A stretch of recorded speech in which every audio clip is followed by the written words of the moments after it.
the phone is in your hand. Even at Christmas dinner, even during conversations, even when you're supposed to be present, it's there. You check it.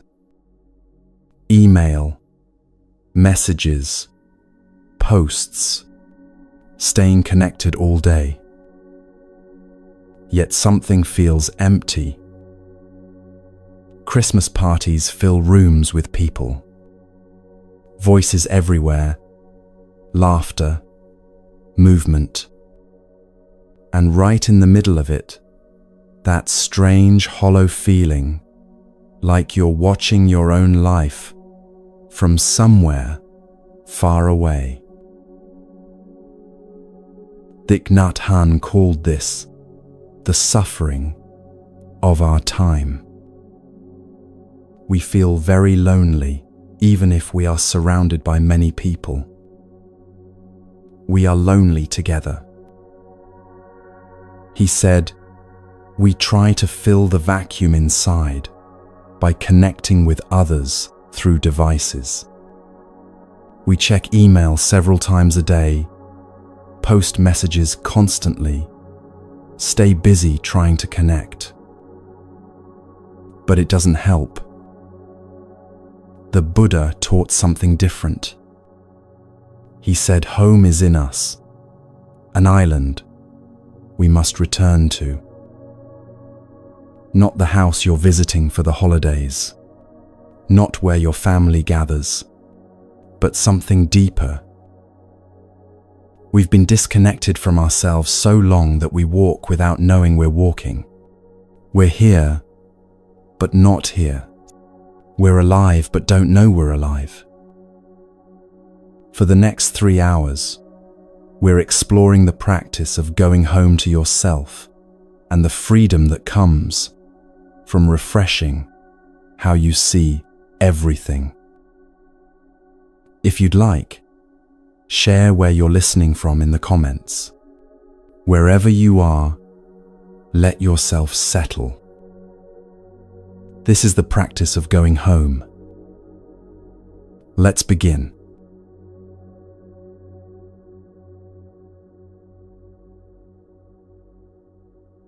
Your body is doing something right now that you weren't aware of until this moment. Your heart is beating. You didn't notice it until just now, and in a few seconds, you'll probably forget about it again. Your lungs are breathing. In and out, without you having to remember or manage or think about it. Blood is flowing through thousands of miles of vessels. Cells are regenerating. Your nervous system is processing information from everything around you. All of this happening right now, and a moment ago you had no awareness of any of it. This is what it means to be gone from home. Not that anything is wrong. Not that you're doing something incorrectly, but that you can be alive, fully, physically alive, and completely unaware of that aliveness. You can walk without knowing you're walking. You can breathe without knowing you're breathing. You can be here without actually being here at all. Most people spend most of their time this way. The body does its work, keeping you alive, carrying you through the day, responding to the world around you, while the mind is somewhere else, entirely. Planning what comes next, reviewing what already happened, thinking about conversations you need to have, problems you need to solve, things you need to remember. The body is here. the mind is elsewhere. And the gap between them grows so wide you forget there's supposed to be a connection at all. The Buddha taught about this gap. He said that most people walk through their lives asleep, not literally unconscious, but not fully awake either, moving through the world in a kind of trance where the body performs its functions and the mind races from one thought to the next, and somehow the person themselves, the awareness that could be present to all of this, is nowhere to be found. He offered a practice so simple it almost sounds like nothing. Sit down and breathe. That's it. That's the revolution. Sit down, know you're sitting down, and breathe, knowing you're breathing. When you do this, when you actually sit down with the intention of being present to your body, your breath, this moment, you begin to close the gap. The mind stops racing ahead or circling back. It settles, even if just for a few seconds, into the same place the body has been all along. You are here. Your body is your breathing. Your body is your heartbeat. Your body is your feet on the ground, your hands resting wherever they are, your spine holding you upright. When you bring awareness to any of these, when you actually feel your breath moving or your feet touching the floor, you connect with your body. And when you connect with your body, you are at home. Because body is part of home. Think about how much time you spend looking at screens. An hour passes. 2 hours. Maybe more. Eyes focused, fingers moving, mind absorbed in whatever task or information or distraction the screen offers. During that time, where is your awareness? Inside the screen, inside the work, inside the endless stream of messages and tasks and content that never stops coming. The body sits there the entire time, breathing, existing, holding you upright so you can do the work. But you forget it's there. Completely. Not that you think about your body and choose to ignore it. You actually forget it exists at all, as if you were just a mind floating in front of a glowing rectangle with no physical form whatsoever. Hours can pass this way. The morning becomes afternoon. Afternoon becomes evening. And somewhere in those hours, you disappeared entirely from yourself.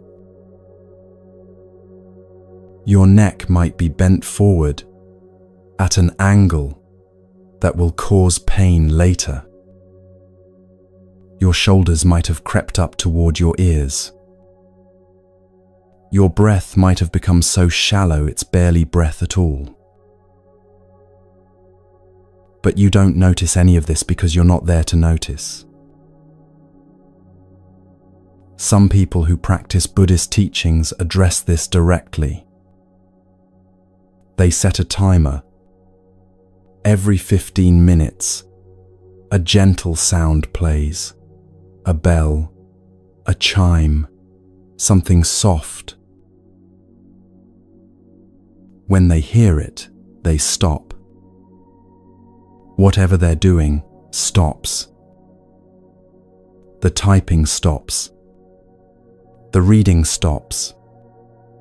The mental momentum that was carrying them from one task to the next, that stops too. They take one breath and know they're breathing. They feel their body in the chair, their feet on the floor. They notice what's actually here in this moment, the temperature of the air, the sounds around them, the simple fact of being alive. Then they return to whatever they were doing. This might sound like an interruption, like something that would make you less productive or break your concentration. But something different happens.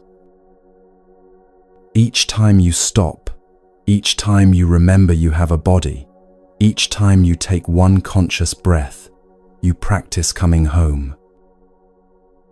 And after a while, you don't disappear so completely anymore. You're working, but you haven't left yourself behind. You're thinking, but you're also breathing. You're engaged with the task, but you haven't forgotten you're alive. The 15-minute bell becomes like a friend who gently taps you on the shoulder and says, "Remember, you have a body. Remember, you're breathing. Remember, you're here." And each time you remember, each time you return, the gap between body and mind grows a little smaller. The body is a wonder. Not because it's perfect or strong or beautiful by some standard, but because it works. Right now, as you listen to these words, your body is performing thousands of tasks to keep you alive. Your heart pumps blood. Your lungs exchange oxygen. Your digestive system processes whatever you've eaten. Your immune system identifies and responds to threats you'll never know about. Your kidneys filter waste. Your liver detoxifies. Your skin breathes and protects. Your bones support your entire structure. Your muscles contract and release with each movement you make. All of this happening automatically, whether you pay attention or not, whether you appreciate it or not, whether you even remember you have a body or not. The body doesn't ask for much. It doesn't demand constant attention or praise or acknowledgement.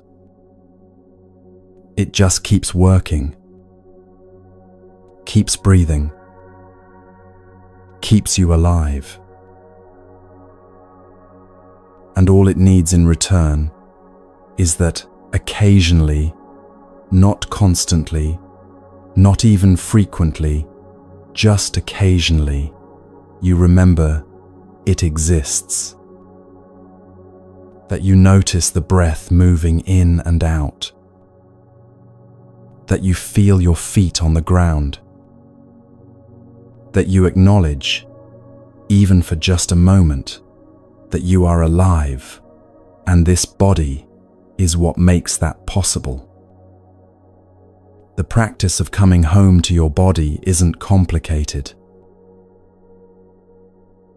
You don't need special training, or perfect conditions, or a quiet monastery, on a mountain somewhere. You just need to feel your feet. Right now, wherever you are, you can feel your feet. If you're sitting, you can feel where your body meets the chair. If you're lying down, you can feel the surface beneath you.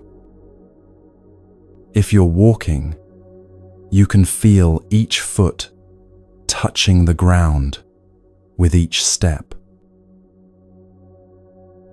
This isn't mystical. This isn't transcendent. This is just feeling what's actually here. But when you do it, when you actually feel your feet or actually notice your breath, something shifts. You're here. Not gone. Not lost in thought or planning or worry. Here. Present to your own life as it's actually happening, instead of thinking about it from somewhere far away. The Buddha talked about walking from one place to another, from a parking lot to an office, from your car to a store, from one room to another in your own house. For most people, this walk is just transit time. The body moves, the legs carry you forward, but the mind is already at the destination. Already thinking about what you'll do when you get there, already planning the next conversation, already rehearsing the next task. You might walk past trees without seeing them, past sky without noticing whether it's clear or cloudy, past other people without really registering they're there, because you're not there either.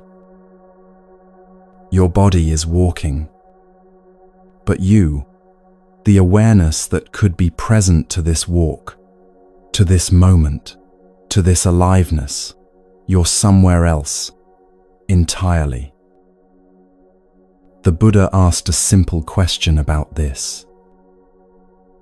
Why do you continue to think, to worry, to suffer, when every step could bring you home? Every step. Not just special steps during meditation or when you're trying to be mindful. Every step you take, anywhere, anytime. Walking to the bathroom, walking to the kitchen, walking from your car to wherever you're going, walking across a room to answer the phone. Each step is an opportunity to be here, to feel the foot touching the ground, to know you're walking, to be present to your own life as it's actually happening, instead of lost in the endless stream of thoughts about what might happen, or what already happened, or what should happen differently. When you walk and know you're walking, when you actually feel each step, you recover yourself. You're not losing yourself anymore, not disappearing into thought, not gone from your own life. You're here, walking, breathing, alive. This practice doesn't require you to change anything about your life. You still walk from the parking lot to the office. You still sit at your computer and do your work. You still have conversations and meetings and tasks that need to be done. The difference is that you're actually present for your life instead of missing it entirely while you're busy thinking about it. The way out is in. This phrase sounds like a paradox, but it's completely literal. When you want to escape from stress, from overwhelm, from the feeling that life is just too much, the instinct is to go somewhere else. To distract yourself, to disconnect, to numb out, to get away from whatever you're feeling. But escape doesn't work. Because wherever you go, you take yourself with you. The thoughts follow. The feelings follow. The stress doesn't disappear just because you've changed locations or found a new distraction. You can scroll through your phone for an hour, and when you finally look up, the feeling you were trying to avoid is still there. You can watch videos or read articles or check messages, and none of it actually helps because you're not addressing what's actually happening inside you. The way out is in. You go into your body, into your breath, into this moment, exactly as it is. You stop trying to escape, and instead, you arrive. You sit down. You breathe. You feel your body.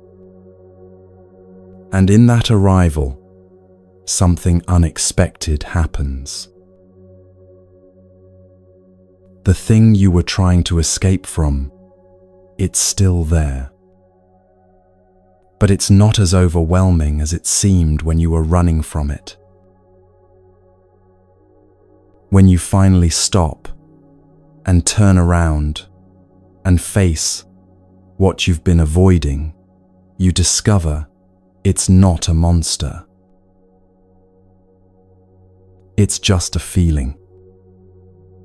Maybe fear, maybe sadness, maybe loneliness, or anxiety, or anger.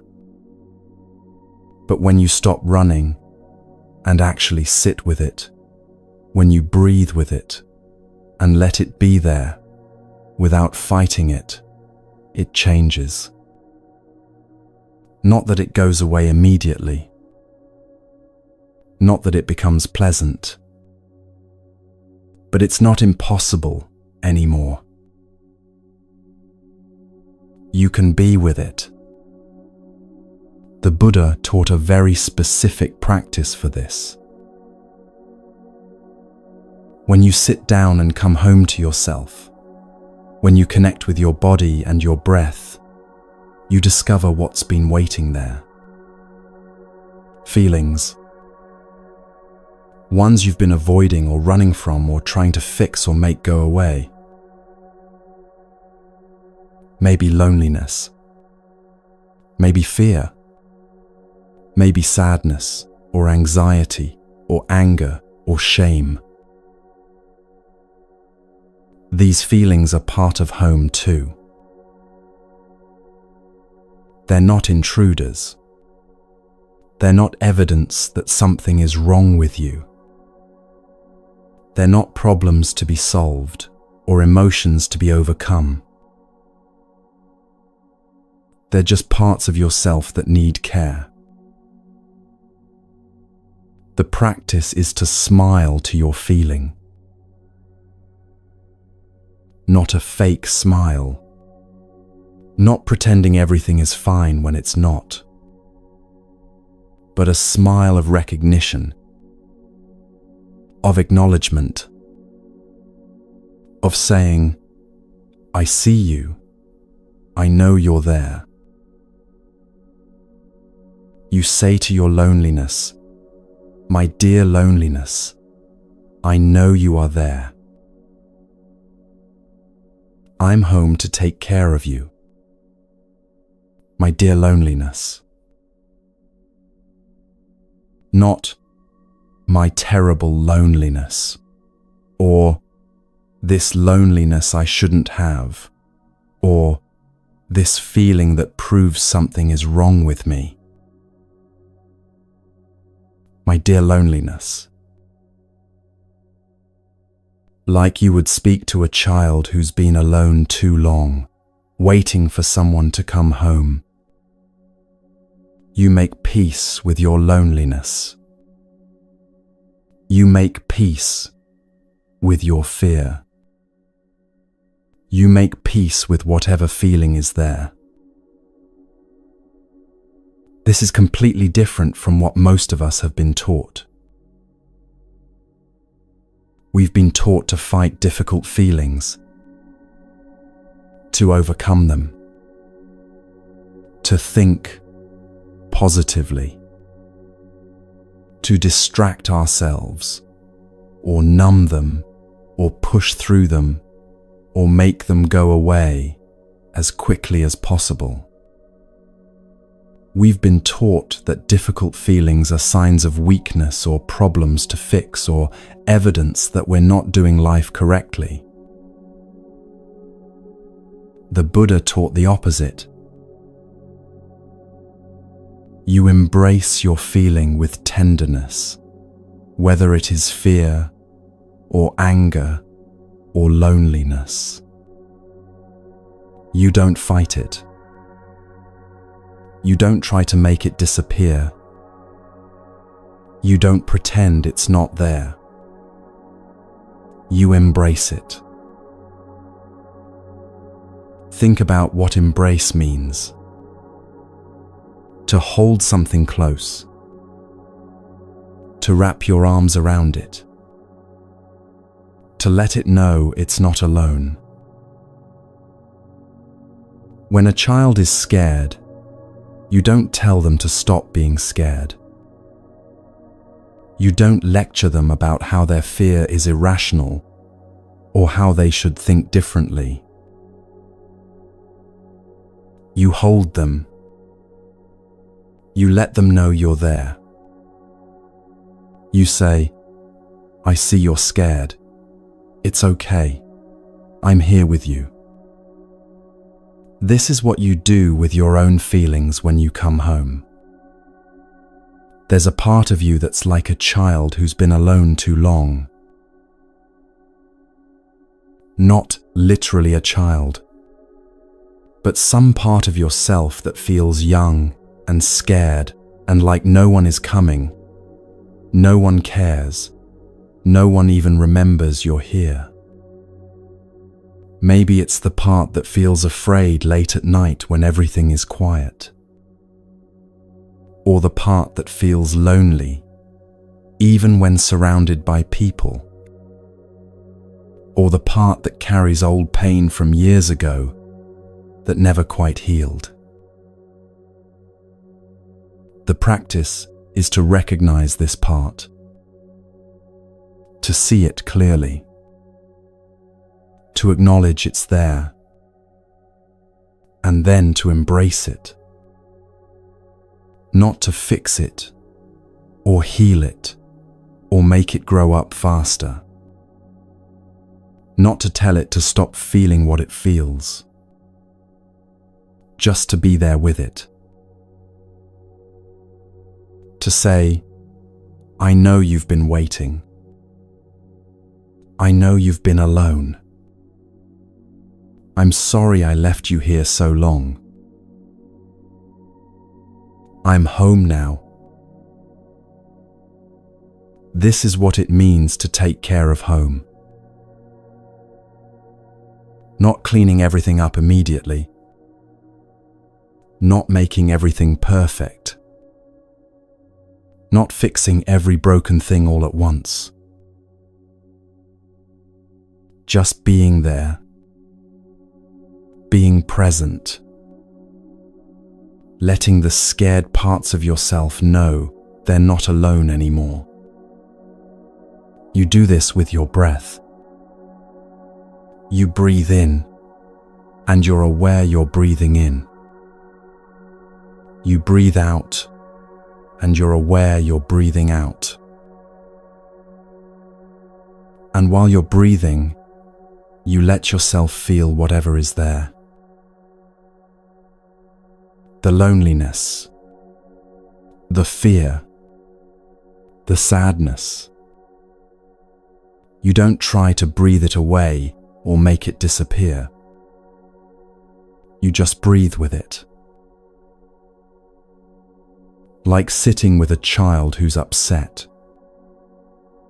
You don't need to fix anything or say the perfect thing. You just need to be there, breathing, present. And slowly, gradually, something shifts. Not all at once, not dramatically, but the feeling changes when you stop running from it. When you turn around and face it and say, I see you, I'm here with you. It's not a monster anymore. It's just a part of yourself that was scared you'd left forever. The Buddha said, be a home for yourself. Not for someone else. Not after you're perfect. Not someday when you finally have it all together. Now, with this breath, with this feeling, whatever it is, be an island unto yourself. This doesn't mean isolation. It doesn't mean you never need anyone else, or that relationships don't matter. It means you learn to be present to yourself first. Because you can't give what you don't have. If you don't know how to come home to yourself, how to sit with your own loneliness, how to embrace your own fear, how can you be truly present with someone else? You can't. You'll be two people both looking for home in each other, both empty-handed, both hoping the other person has what they need. But when you know how to come home to yourself, when you can sit down and breathe and be with your own feelings without running away, then you have something real to offer. Not neediness disguised as connection. Not two emptinesses trying to fill each other. But actual presence. Actual home. You can be with someone else because you're no longer desperately searching for them to save you from yourself. You can listen to their pain without trying to fix it immediately, because you've learned to sit with your own pain. This Christmas season, when everything is about going home, the invitation is to discover the home you carry everywhere. Not the house you're visiting, not where your family gathers, but the home that's always been here, waiting for you to return. Your body, your breath, this moment, every step you take can bring you back. Every breath reminds you you're alive. Every time you stop and feel your feet on the ground, you're practicing coming home. You don't need to wait for the perfect conditions. You don't need to be fixed or healed or enlightened first. You can come home right now. Sit down. Breathe. Feel your body. Notice what's there. Whatever feelings are waiting, whatever thoughts are circling. And instead of running, stay. Say to whatever you find there, I see you. I know you're here. I'm home to take care of you. This is the practice. Not once, not just today, but again and again, breath by breath, step by step, moment by moment. Coming home, being home, taking care of home.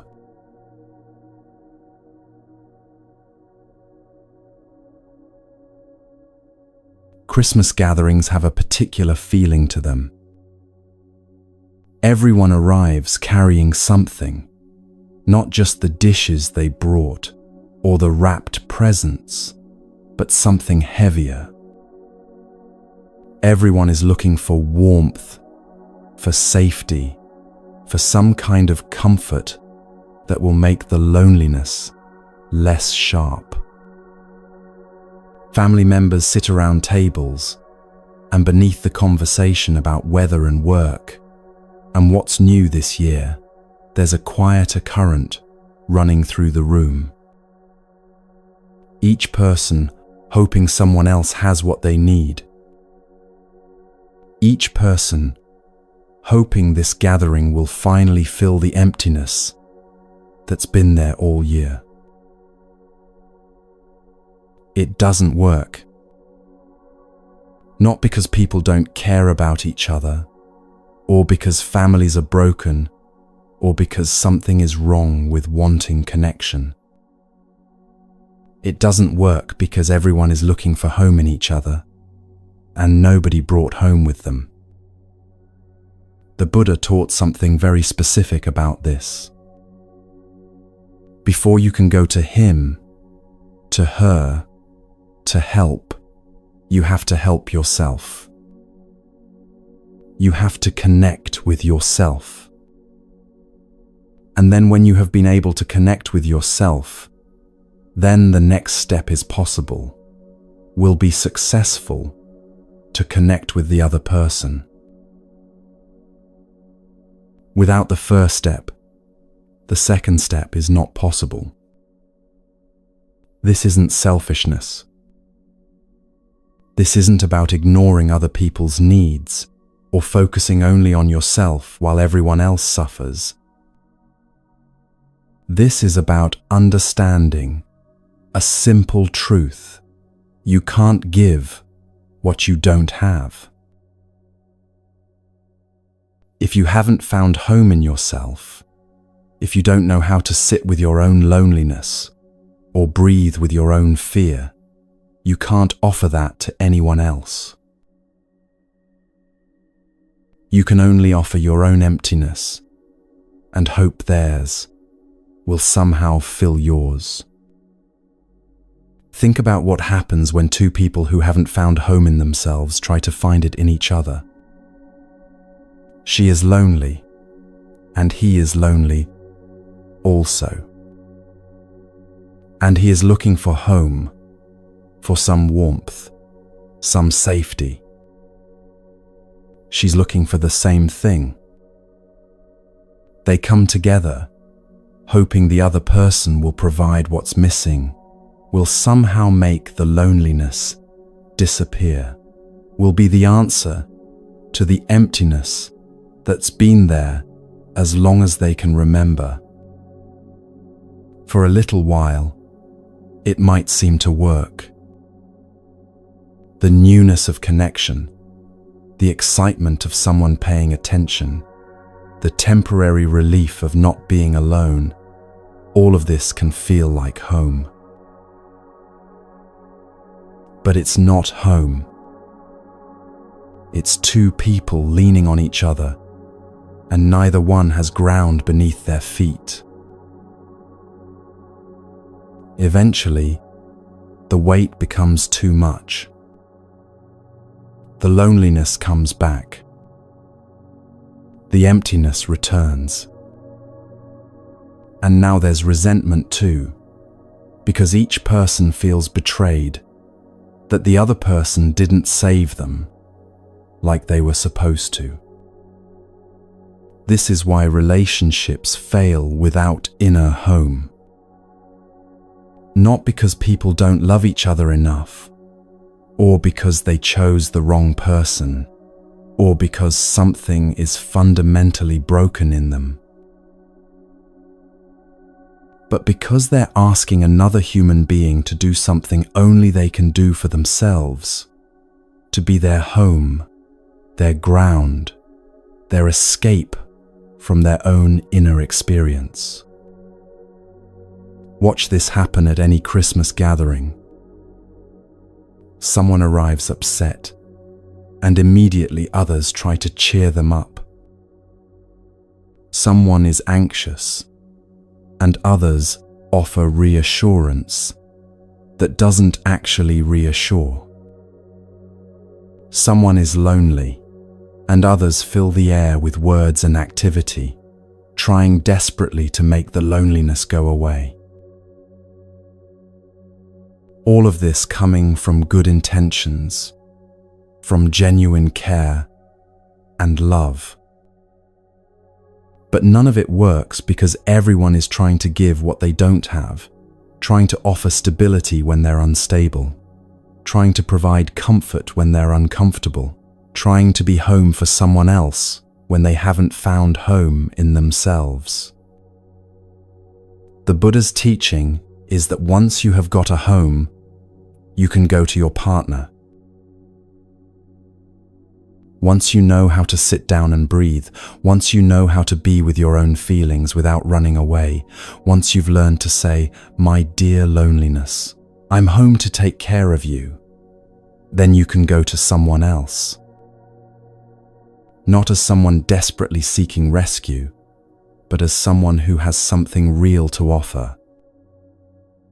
You are confident because you know how to connect with yourself, how to have a home for yourself.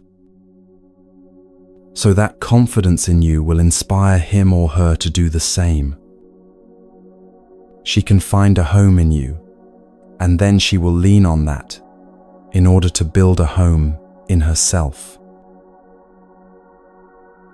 Not that you become her home, but that your presence, your actual, grounded presence, shows her it's possible.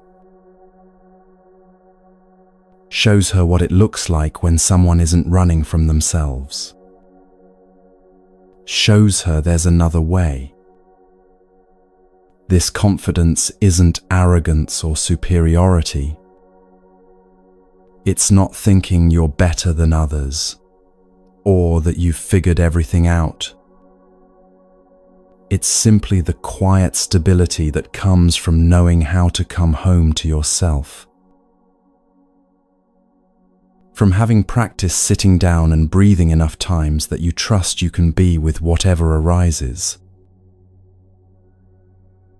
From having turned toward your own loneliness and fear enough times that you're no longer terrified of them. From having found ground beneath your feet that doesn't shift when circumstances change. When you have this kind of confidence, this kind of inner home, people feel it. They might not be able to name what's different about you. They might not understand why they feel calmer in your presence. But they sense something that you're not frantically seeking, not desperately trying to make them be a certain way, not using the interaction to escape from yourself. You're just there, breathing, present, with room inside yourself to actually be with them. This is the gift you can actually give this Christmas season. Not the perfect present or the right words or the ability to fix someone else's pain, but your own presence, your own groundedness. The home you've found in yourself that allows you to sit with someone else without needing them to be different, without needing them to make you feel better, without needing anything from them except to be exactly who they are in this moment. When you walk into a Christmas gathering and you've done the practice of coming home to yourself, even if just for 10 minutes before you arrived, even if just sitting in your car breathing before going inside, you bring something different into the room. You're not desperately scanning for someone to save you from your own discomfort. You're not performing or pretending or trying to be someone you're not. You're just there, breathing, present, at home in yourself, even when surrounded by people who might not be at home in themselves. And people feel this. They might not be able to name it or explain it, but they feel the difference between someone who's frantically seeking and someone who's simply present. Your calmness doesn't come from having no problems or being enlightened or having life figured out. It comes from knowing how to come home to yourself, how to breathe with whatever's there, how to be with your own experience without needing to escape it. The Buddha taught that you don't really need a phone or a device or anything technological to create real connection.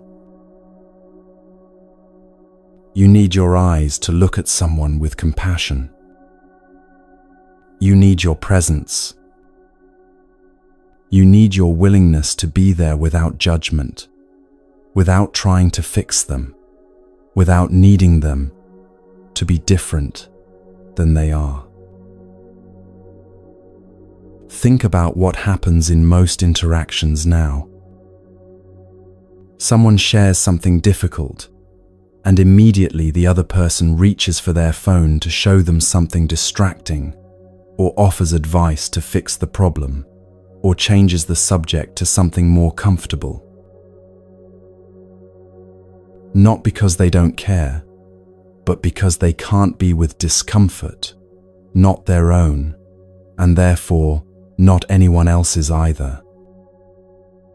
True connection isn't about staying in touch through messages or keeping up with someone's posts or knowing what they're doing every day. True connection is what happens when two people are both present at the same time. When you have been able to connect with yourself, and then you sit with someone else who's struggling, whatever you say, whatever you think will help her, will help him to recover herself, to recover himself. Not because you have the perfect advice, or because you know how to solve their problems, but because you're not running from your own experience, so you don't need them to stop having theirs. You can sit with someone's pain without immediately trying to make it go away. You can listen to someone's fear without rushing in with solutions. You can be with someone's loneliness without trying to distract them from it. This is what most people have never experienced. Someone who can simply be there with them, not trying to change them or fix them or make them feel better, faster. Someone who can look at them with compassion, which doesn't mean pity or feeling sorry for them, but seeing them clearly and staying present anyway. Compassion isn't an emotion you work yourself into feeling. It's what naturally arises when you're present with someone and not running from your own experience. When you've sat with your own pain enough times that someone else's pain doesn't terrify you. When you've been with your own loneliness enough that someone else's loneliness doesn't feel like a threat or a burden. When you've found home in yourself, you have room to let someone else be exactly where they are without needing to rush them through it. The teaching is very practical about how this works. There's a home here, and there's a home here, and there's a collective home here. When you've found home in yourself, and someone else has found home in themselves, then when you come together, there's a shared home. Not that you become each other's home or that you're responsible for maintaining their inner stability, but that two people who know how to be present with themselves can create something between them that's real and stable and safe. This collective home is different from codependence or neediness, or two emptinesses trying to fill each other. It's what becomes possible when both people have done the work of coming home to themselves first. They can be together without losing themselves. They can care about each other without needing the other person to be different. They can offer support without carrying the weight of someone else's entire emotional experience. Imagine two people sitting together, both breathing, both present to their own experience, both at home, in themselves. The silence between them isn't awkward or uncomfortable because neither person needs to fill it. They can simply be together. When one person speaks, the other can actually listen because they're not busy preparing their response or thinking about themselves or trying to fix what's being said. This is the collective home, the space that opens up between two people who've both found ground in themselves. And here's what's extraordinary about this teaching. Even in different towns, even separated by distance, true connection is possible. When you've found home in yourself, when you know how to be present to your own experience, you can connect with someone else, even when you're not physically together. Not through constant texting or video calls or maintaining an illusion of closeness, but through actual presence, through being so grounded in yourself that when you think of someone, when you speak to someone, even across distance, something real passes between you.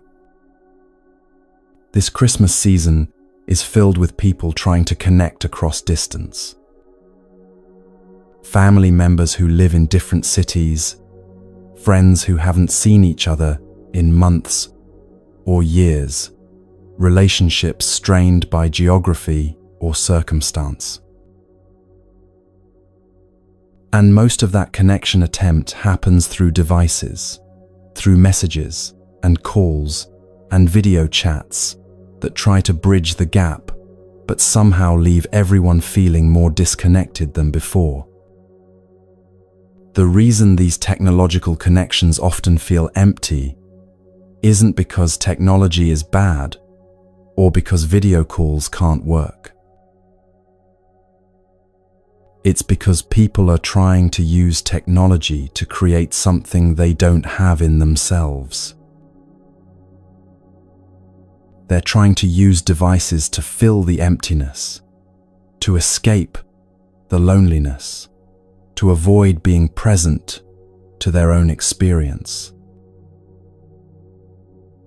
And when you're not present to yourself, you can't be present to anyone else, no matter how many messages you send or how often you video call. The Buddha's teaching points to something different. You don't need technology to maintain connection. You need to know how to be present with yourself. Because when you're grounded in your own experience, when you've found home in yourself, you carry that groundedness everywhere. It's not dependent on proximity or constant communication or keeping up appearances. It's something real in you that remains stable, whether you're sitting next to someone or thousands of miles away. When you call someone from this place, from having found home in yourself, from being present to your own breath and body before picking up the phone, the call is different. Your voice carries something different. The silence isn't uncomfortable. You're not frantically filling space or performing connection. You're actually there. And because you're actually there with yourself, you can be actually there with them too, even through a screen or across a phone line. Christmas is a time when we have to practice going home. This isn't about religion or celebrating a particular holiday or following any specific tradition. This is about understanding that the season itself, with its emphasis on returning, gathering, coming back to something, points to a practice we need year-round, but especially now. The practice of going home to yourself. We are losing ourselves. We are lost. We have to find ourselves again. This isn't dramatic language or poetic exaggeration. Look at your own experience honestly. How much of your day do you spend actually present to your life versus lost in thought about the past or future? How often do you walk without knowing you're walking, eat without tasting your food, have conversations without really listening because your mind is somewhere else entirely? Most people spend most of their lives lost. Not lost as in not knowing where they are physically, but lost as in not present to their own existence. The body walks through the world, performs tasks, goes through motions, but the person themselves, the awareness that could be present to all of this, is somewhere else. Thinking about yesterday or tomorrow, worrying about what might happen, or regretting what already did. Anywhere except here, now, alive. The Buddha taught that this is the way to heal ourselves and our society. Not through better technology or more efficient systems or new political solutions, though none of those things are inherently bad. But through each person doing the simple, difficult work of coming home to themselves, of sitting down and breathing, of walking and knowing they're walking, of being present to their own life instead of constantly escaping from it. Everything begins with yourself. This is the way prescribed by the Buddha. Not because other people don't matter, or because society's problems aren't real, but because you can't help anyone else if you haven't helped yourself first. You can't offer stability to others if you have none yourself. You can't guide someone home if you don't know the way there yourself. Think about this in terms of the Christmas gatherings you'll attend or host. If you walk in disconnected from yourself, if you haven't taken even 5 minutes to sit down and breathe and come home to your own body, then you arrive as someone seeking. Seeking validation, seeking comfort, seeking distraction from your own discomfort. And everyone else is doing the same thing. A room full of people, all seeking something from each other that none of them can actually provide. But if you take time before arriving to practice coming home to yourself, to sit down, to breathe, to feel your feet on the ground, to say hello to whatever feelings are there, then you arrive different. You're not seeking. You're not performing. You're not desperately trying to make the gathering be something it's not. You're just there, present, breathing, with a home inside yourself that nobody can take away and that doesn't depend on how the gathering goes. This changes everything about the gathering. When one person in a room is actually present, actually grounded, actually at home in themselves, it affects everyone. Not in some mystical or magical way, but in the simple fact that presence is contagious. When you're with someone who's genuinely calm, who's not running from themselves, who can sit with discomfort without needing to immediately fix it or escape it, something in you relaxes too. You might notice this with certain people in your life. There are people whose presence makes you feel more scattered, more anxious, more like you need to be someone you're not. And there are people whose presence somehow makes it easier to breathe, easier to be yourself, easier to settle.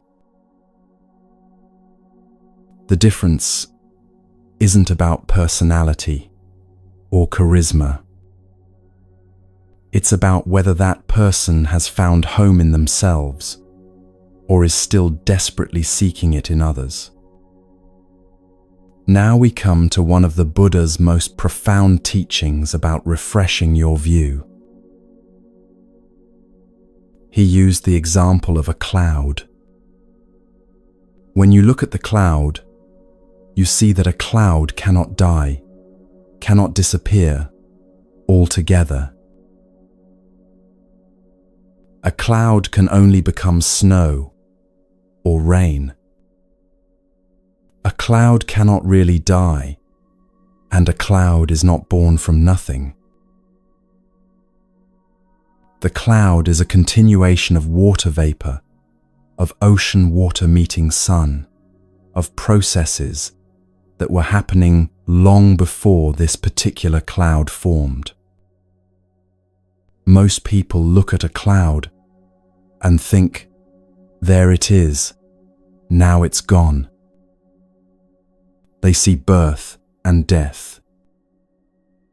They see something that exists for a while and then ceases to exist. But this is wrong view. This is seeing with ignorance rather than wisdom.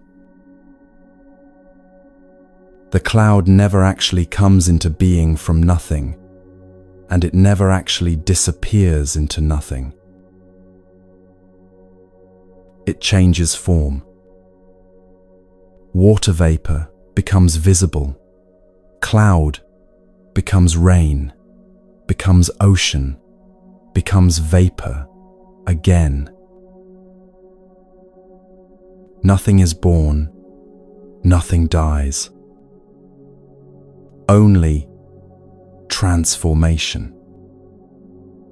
The Buddha taught that we are like this too. We have the nature of no birth and no death.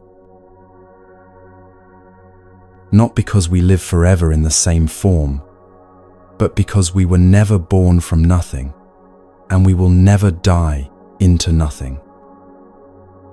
Everything that makes up what we call me existed before in different forms and will exist after in different forms. The body is made of elements from the earth, from food, from air and water. The mind is made of thoughts and perceptions learned from others, experiences accumulated over time. Nothing is truly separate or independently existing. When you really see this, not just intellectually understand it, but actually see it, you are free of birth and death. Not that your body becomes immortal, or that you no longer experience physical death, but that you see through the illusion that you were ever born or could ever die. You see that what you call you is a temporary coming together of elements that existed before and will continue after in different forms. This teaching might sound abstract or philosophical, sitting around a Christmas table, but it has immediate practical application. Most of our fear comes from believing we can lose what we are. We're afraid of death because we think we'll disappear. We're afraid of change because we think we'll lose ourselves. We cling desperately to experiences and relationships and circumstances because we believe our existence depends on them remaining the same. Watch how this fear operates during Christmas. Someone takes a photo because they're afraid the moment will be lost. Someone holds on too tightly to traditions because they're afraid change means death. Someone tries to make everything perfect because they believe this gathering needs to be preserved exactly as it is, or something essential will disappear forever. All of this coming from the deep fear that things born can die, that what exists can cease to exist, that we can lose what we are. But when you see like the Buddha taught, when you refresh your view to see things as they actually are, rather than how ignorance makes them appear, this fear dissolves.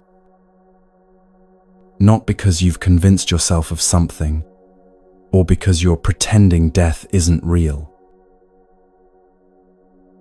but because you've seen through the illusion that there's something permanent to lose in the first place. The cloud is free of birth and death right now.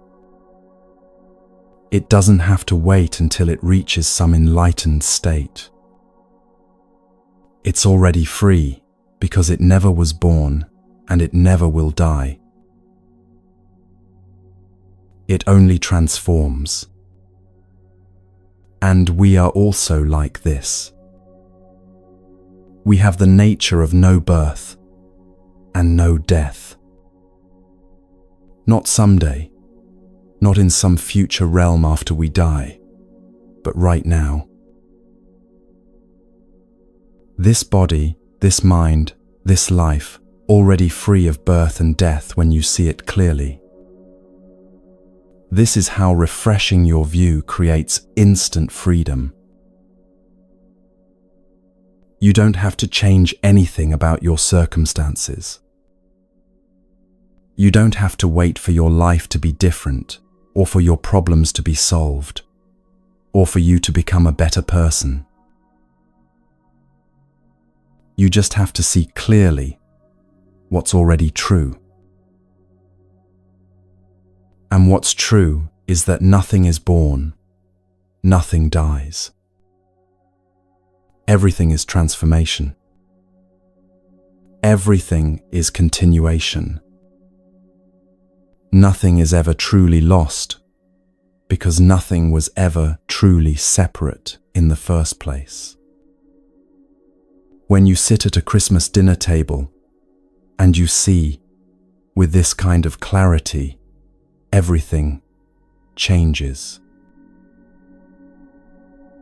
You're not desperately trying to hold on to moments or make experiences last longer or capture the perfect memory. You're present to what's actually happening, knowing it's part of a vast unfolding that existed before you got here and will continue after you leave. You can enjoy the gathering without clinging to it. You can love people without needing them to stay the same forever. You can be fully present because you're not trying to grasp something that's inherently ungraspable. The grandfather telling stories at the table, you see him not as someone who will die and disappear, but as water in a particular form, already part of transformation. The child laughing, you see her not as needing to be preserved in this moment forever, but as continuation happening, cloud becoming rain. The meal itself, you see it not as something to desperately hold on to, but as earth becoming food, becoming body, becoming earth again, nothing lost, everything transforming. This is what it means to be free. Not free from life, or free from relationships, or free from responsibility, but free from the suffering that comes from misunderstanding what life actually is. Free from the fear that comes from thinking you're a separate, permanent self that could be destroyed. Free from the desperate clinging that comes from thinking you can lose what you are.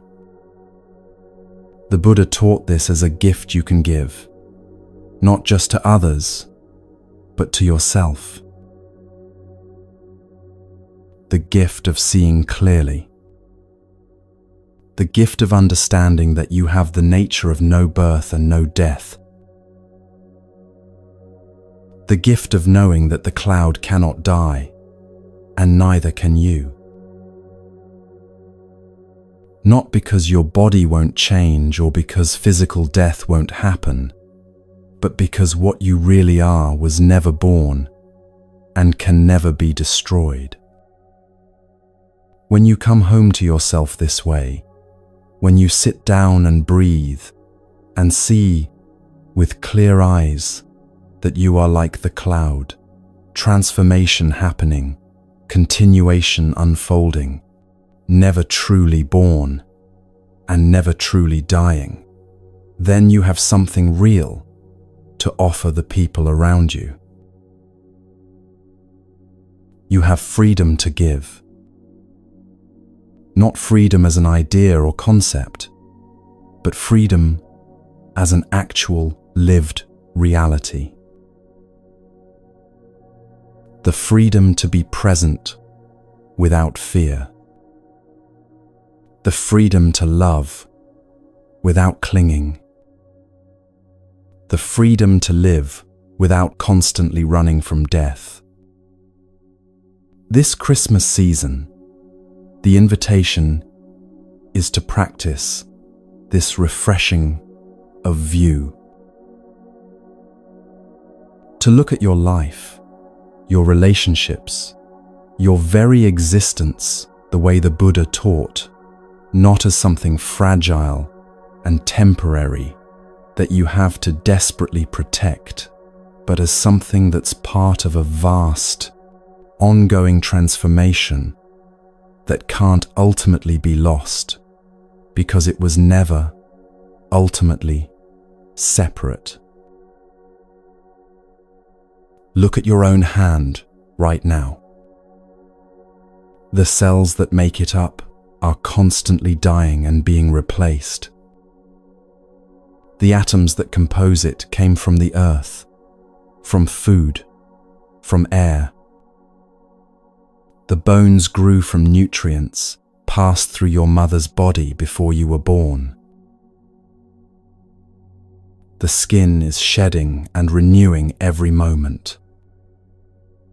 What you call my hand is already transformation happening.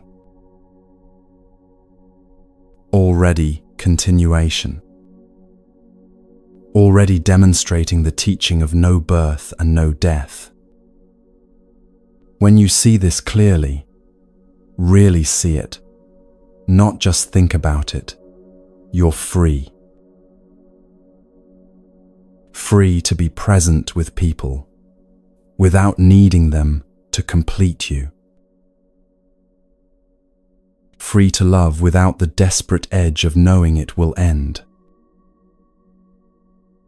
Free to live fully because you're not constantly trying to protect yourself from something that was never really a threat in the first place.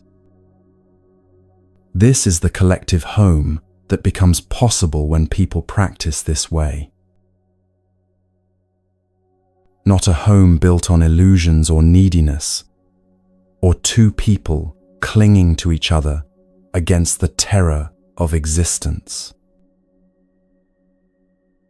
But a home built on clear seeing. A home where both people understand they are like clouds, temporary forms that water takes, never really born, never really dying, always part of something larger that continues. From this home, you can actually help others. Not by trying to save them or fix them or make their pain go away, but by being so grounded in your own seeing, so clear in your own understanding, so present in your own freedom that it shows them what's possible. Your presence becomes an invitation. Your freedom becomes a doorway. Your clarity becomes a light that helps them find their own way home. This is what the Buddha meant when he taught that everything begins with yourself. Not because you're the most important person, or because other people don't matter, but because clarity spreads from clarity, presence calls forth presence, and freedom invites freedom. When you've found home in yourself through seeing clearly, through refreshing your view to see things as they actually are, rather than how fear and ignorance make them appear, then you naturally help others find their way home too. The gift you can actually give this Christmas is your own presence, your own groundedness, your own freedom from the illusion of birth and death. Not as something you force on others or teach didactically, but as something you embody so fully that it becomes obvious. Like the cloud that's already free, because it never believed it was born and never feared it would die. Like the rain that knows it's just water, taking a different form. like the snow that understands it's part of something that continues. This is how you help others find home. By finding it yourself first. By doing the practice of sitting down, breathing, seeing clearly. By refreshing your view until you see what's always been true, that you were never born, you will never die, you are transformation happening, continuation unfolding, part of everything, and separate from nothing. And from that seeing, from that home, from that freedom, you can finally offer something real to the people around you who are still searching.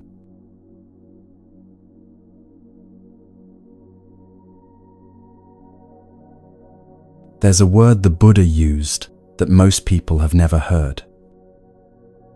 Formation.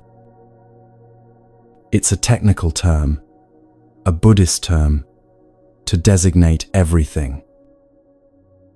Like a flower, a marker, a book, a person, a tree. Everything is a formation. The Buddha didn't say things. He didn't say objects or entities or stuff. He said formations. And this one word, this choice to call everything formations instead of things, reveals something profound about how reality actually works. A formation is something that has been formed, something that's come together, something composite, made of parts, an agglomeration of many elements, gathering in one place for a while. Nothing exists on its own. Everything has to lean on other things in order to be formed. Look at the table in front of you, or the chair you're sitting in, or any solid object nearby. It seems permanent, separate, independently existing, just sitting there being itself, needing nothing else to be what it is. But this is wrong seeing.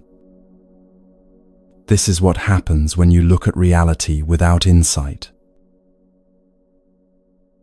The table isn't separate. It's a formation, made of wood that came from a tree that grew in soil that was enriched by decomposing matter that was once other plants and animals. The tree needed rain that came from clouds that formed over an ocean. It needed sun that's been burning for billions of years. It needed the logger who cut it down, the truck that transported it, the carpenter who shaped it, the person who bought it and brought it into this room. The table leans on all of this to exist. Remove any one of these elements, and there's no table. No sun means no tree. No tree means no wood. No carpenter means no table. The table isn't a separate, independent thing. It's a temporary gathering of countless elements that have come together and will eventually separate again. This is true of everything. The flower in the vase is a formation of soil, water, sun, seed, gardener, vase, the person who placed it there. The book on the shelf is a formation of trees, ideas, writer, printer, ink, distributor, reader. Your body is a formation of food you've eaten, air you've breathed, water you've drunk, DNA from parents, bacteria in your gut, experiences that shaped your nervous system. Nothing stands alone. Everything is leaning on everything else. The reason the Buddha chose the word formation instead of thing is subtle but crucial. When you call something a thing, you imply it has independent existence, that it just is what it is, separate from everything else, solid, permanent, with its own inherent nature. But when you call something a formation, you immediately acknowledge that it's composed of other elements, that it depends on conditions, that it's temporary, that it will eventually dissolve back into its components. Language shapes how we see reality. The words we use create the concepts we think with. When we habitually call everything things, my thing, your thing, that thing over there, we reinforce the illusion of separation and independence. We train ourselves to see the world as made up of discrete, separate objects, rather than as a vast web of interconnected processes. The Buddha taught that there are two ways of seeing formations. Most people see with the first way, which he called ordinary view or wrong view. Those who do not have insight, regular people, ordinary people, people who haven't practiced seeing clearly, they see formations as having their own nature, as solid, as permanent, as self, as essences. They look at the table and see table. They look at themselves and see self. They look at others and see separate people. They see things as having their own independent existence, as being able to exist without anything else, as having some core essence that makes them what they are. This is how most of us see most of the time. We see things as separate, as permanent, as independently existing. We walk through a room and see separate objects: chair, table, lamp, book, cup, each one appearing to exist independently, each one seeming solid and permanent. We interact with people and see separate individuals: him, her, them, me, each person appearing to be an independent entity, separate from all other entities, with their own inherent nature that makes them who they are. We look at our own experience and see a solid, permanent self, I, me, mine, that persists through time, that has its own independent existence, that stands apart from everything else, as the subject experiencing all objects. But all of this is illusion, not hallucination, not that nothing exists, but illusion in the sense that we're seeing incorrectly. We're seeing formations and mistaking them for things. We're seeing processes and mistaking them for entities. We're seeing temporary gatherings of conditions and mistaking them for permanent, independent, separate selves. This wrong seeing creates all of our suffering. When you see yourself as separate, you feel fundamentally alone. When you see yourself as permanent, you desperately fear change.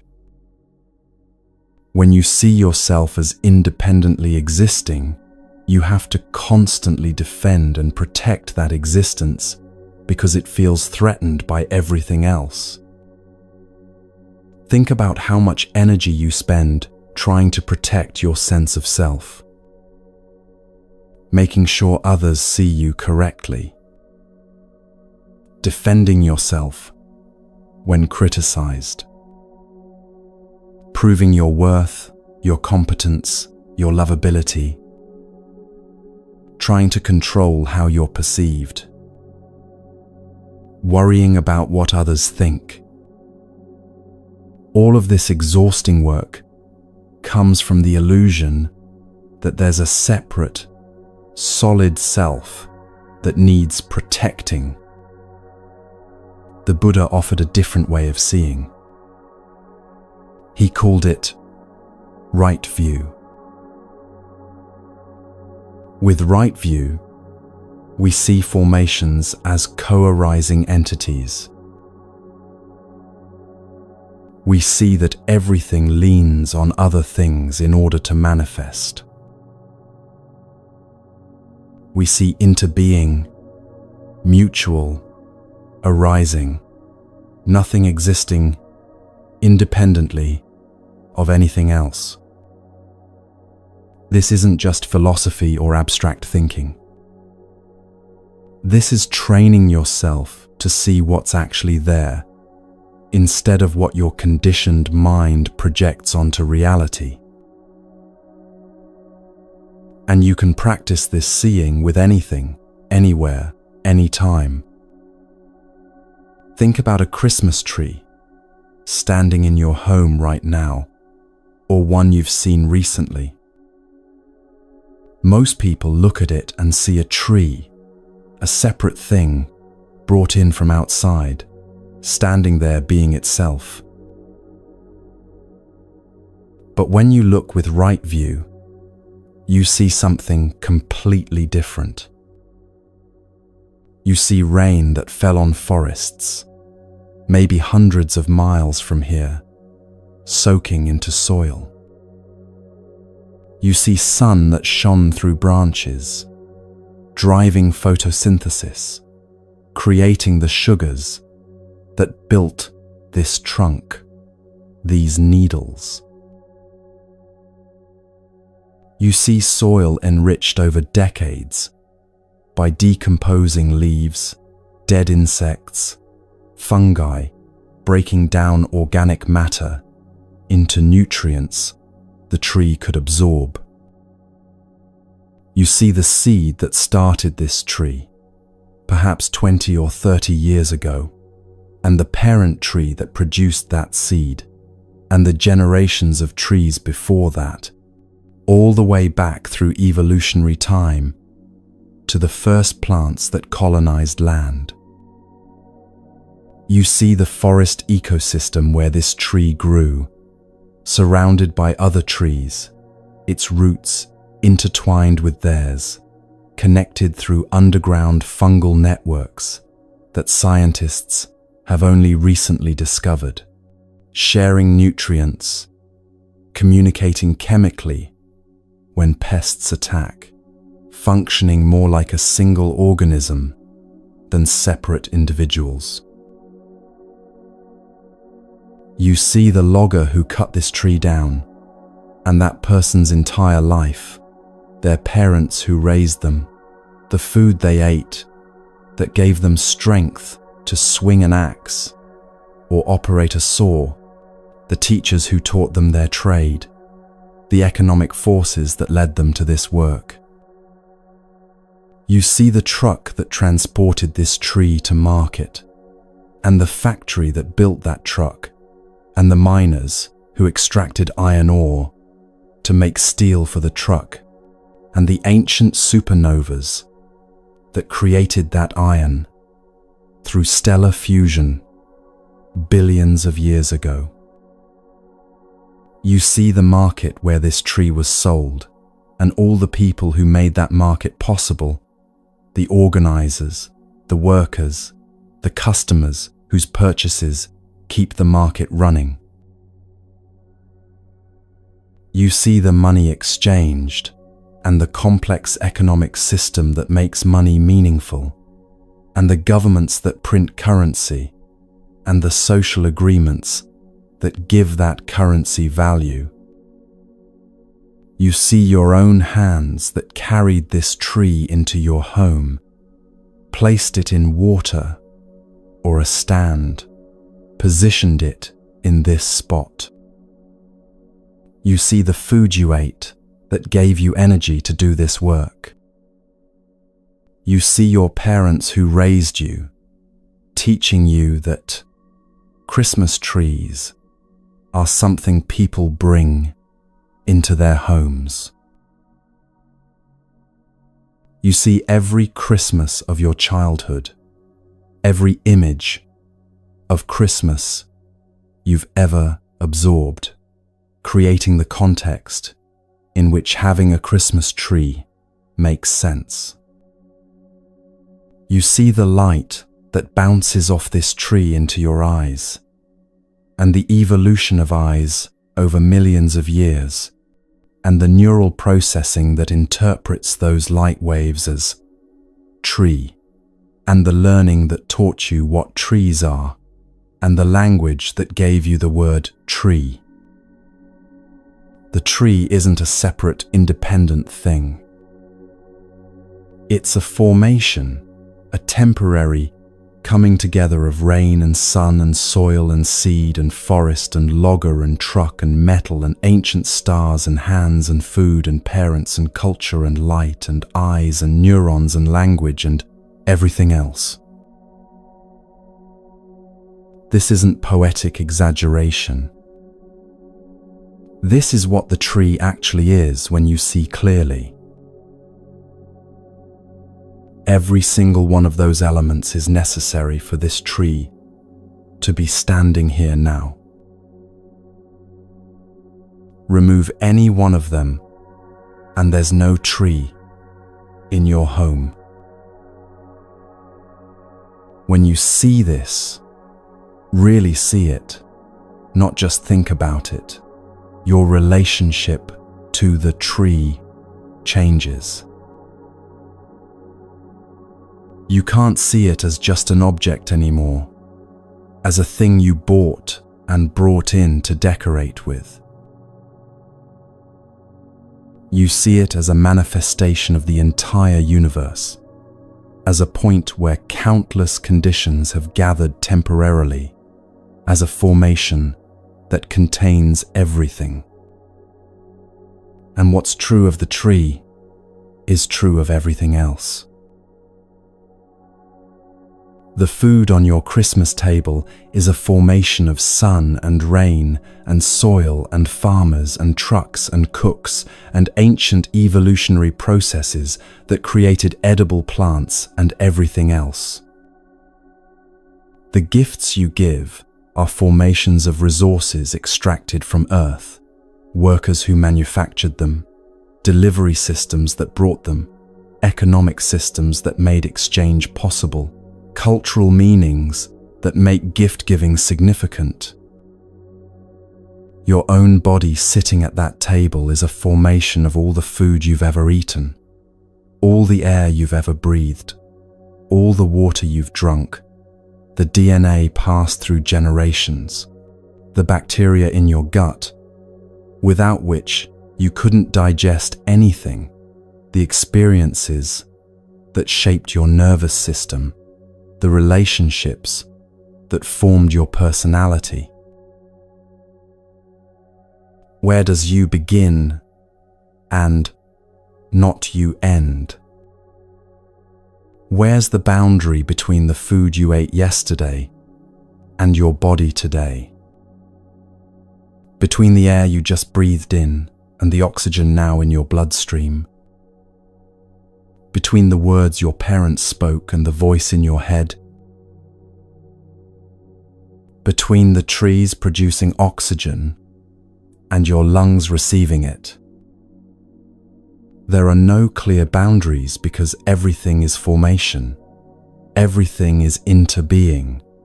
Everything is mutual arising with everything else. The Buddha took this teaching even further with an example that stops most people cold. He said, "There is rain, but we don't need a rainer to make the rain." Think about this. When you see rain falling, ordinary view says there must be someone or something making it rain. There must be an actor performing the action. There must be a doer doing the deed. But this is wrong view.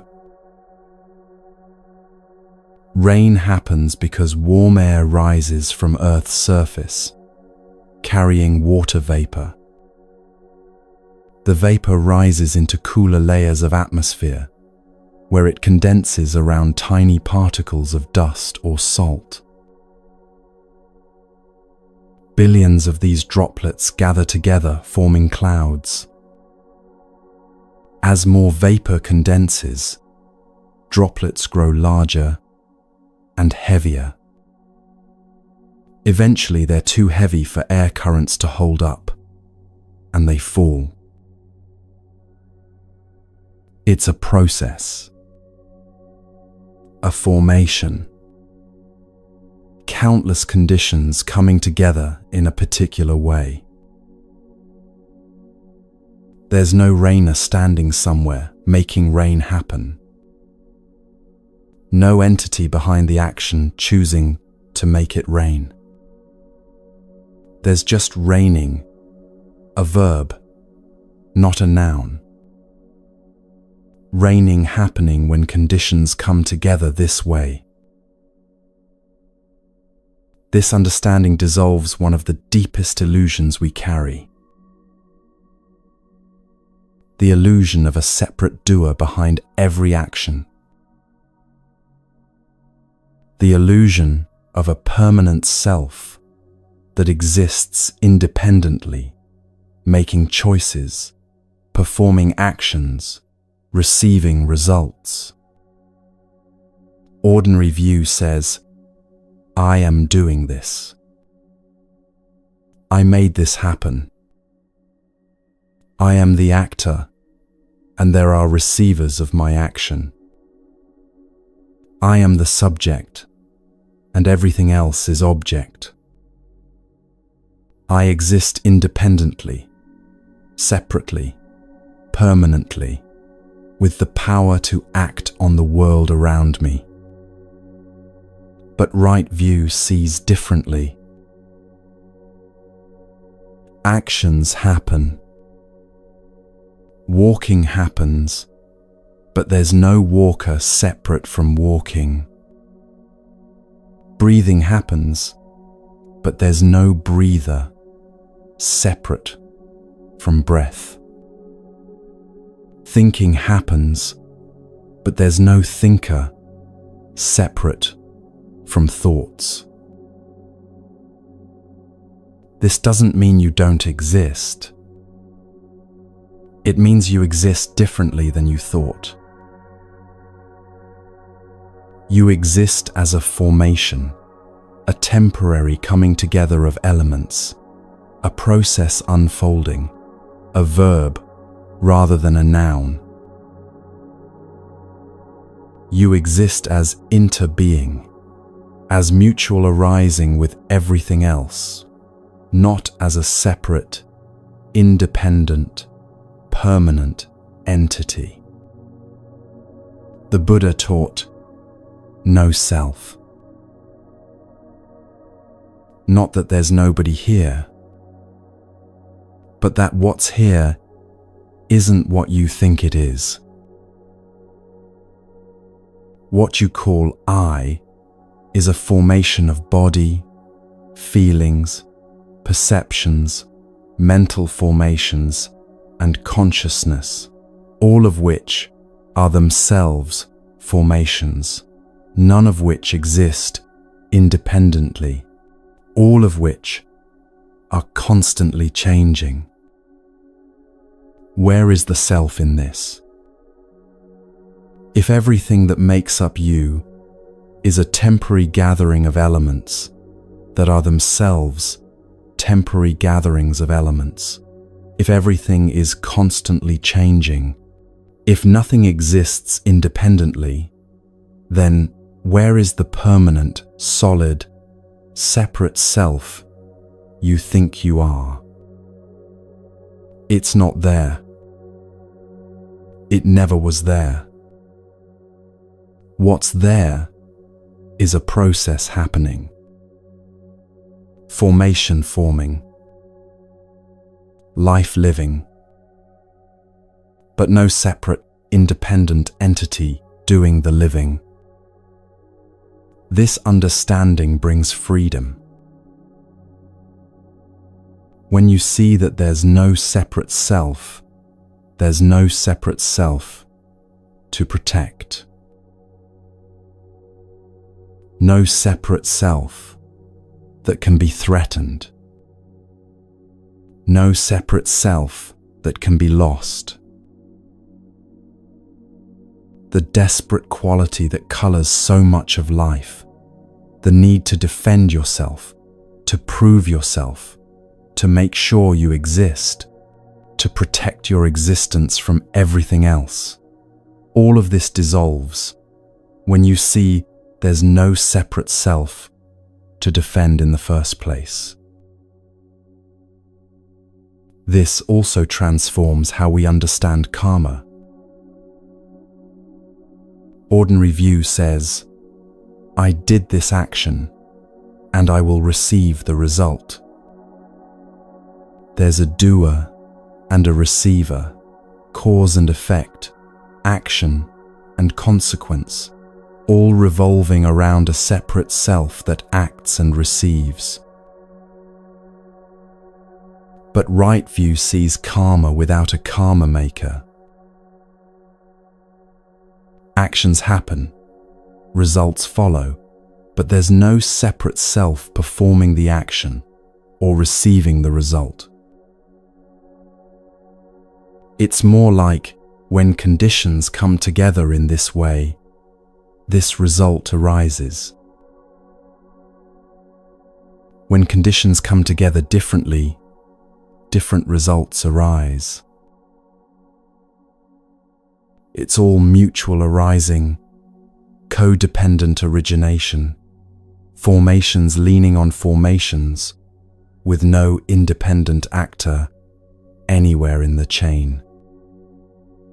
This might sound abstract, but it has immediate practical application in your life right now. When something difficult happens, when you're hurt or disappointed, or things don't go as planned, ordinary view says, someone did this to you. There's an actor who performed the action, and you're the receiver of that action. This creates blame, anger, victimhood, the story of separate selves acting on each other. But when you see with right view, you see formations interacting.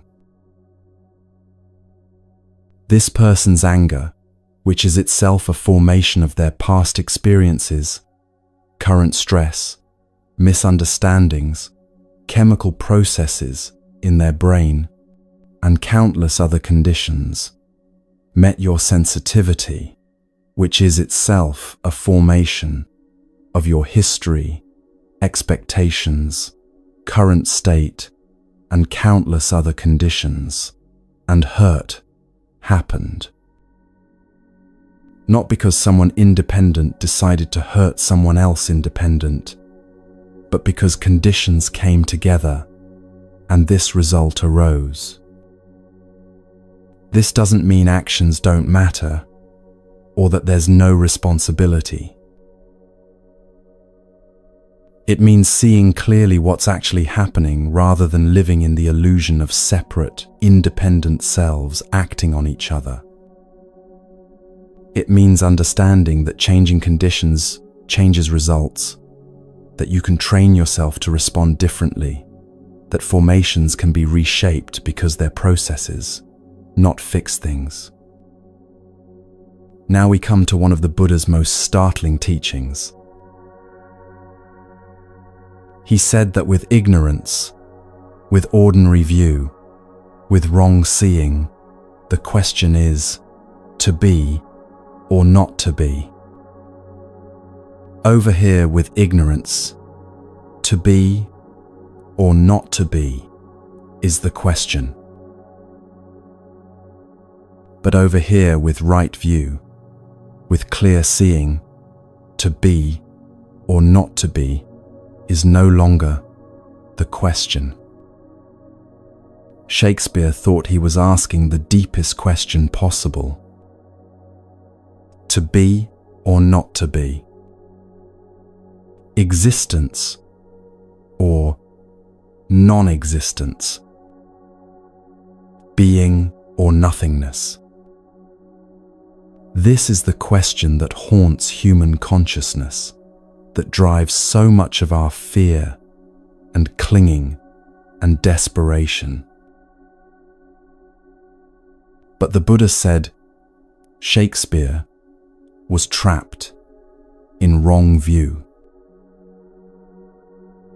He was caught in the illusion that things either exist as separate, independent entities, or they don't exist at all.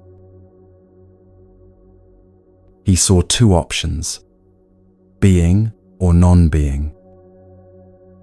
But both options are based on the same wrong view, that things could exist independently, as separate entities, as permanent essences.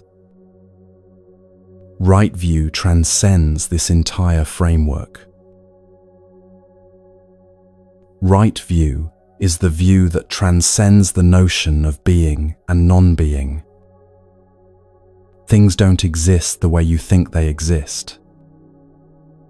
They don't exist as separate, independent, permanent entities. But they also don't not exist. They exist as formations, as temporary gatherings of conditions, as mutual arising, as interbeing. The Christmas tree in your home, does it exist or not exist? Ordinary view says, of course it exists. I can see it right there. But when you look deeper, where is the tree?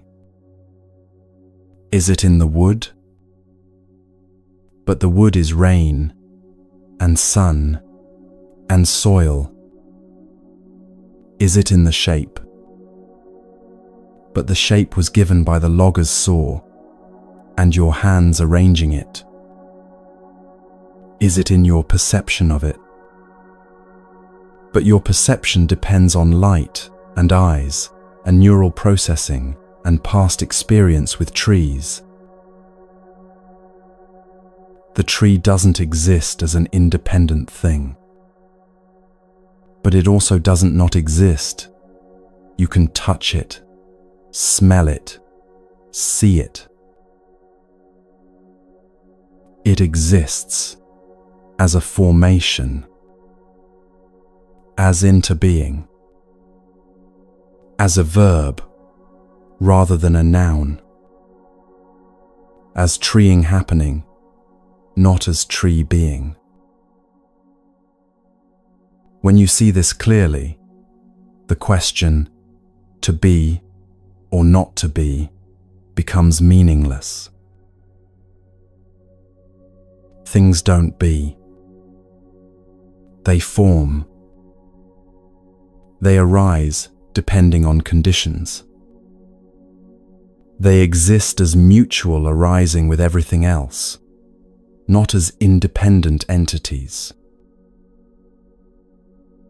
This understanding frees you from the terror that haunted Shakespeare. The terror of non-being. The terror that you might cease to exist, that death will erase you, that you could become nothing. When you see clearly that you never existed as a separate, independent, permanent entity in the first place, there's nothing to cease existing. You exist as formation, as a temporary gathering of conditions that came together and will eventually separate. The conditions that make up what you call you will separate and reform into other formations. Nothing is lost because nothing was ever separate to begin with. You're like the cloud that becomes rain.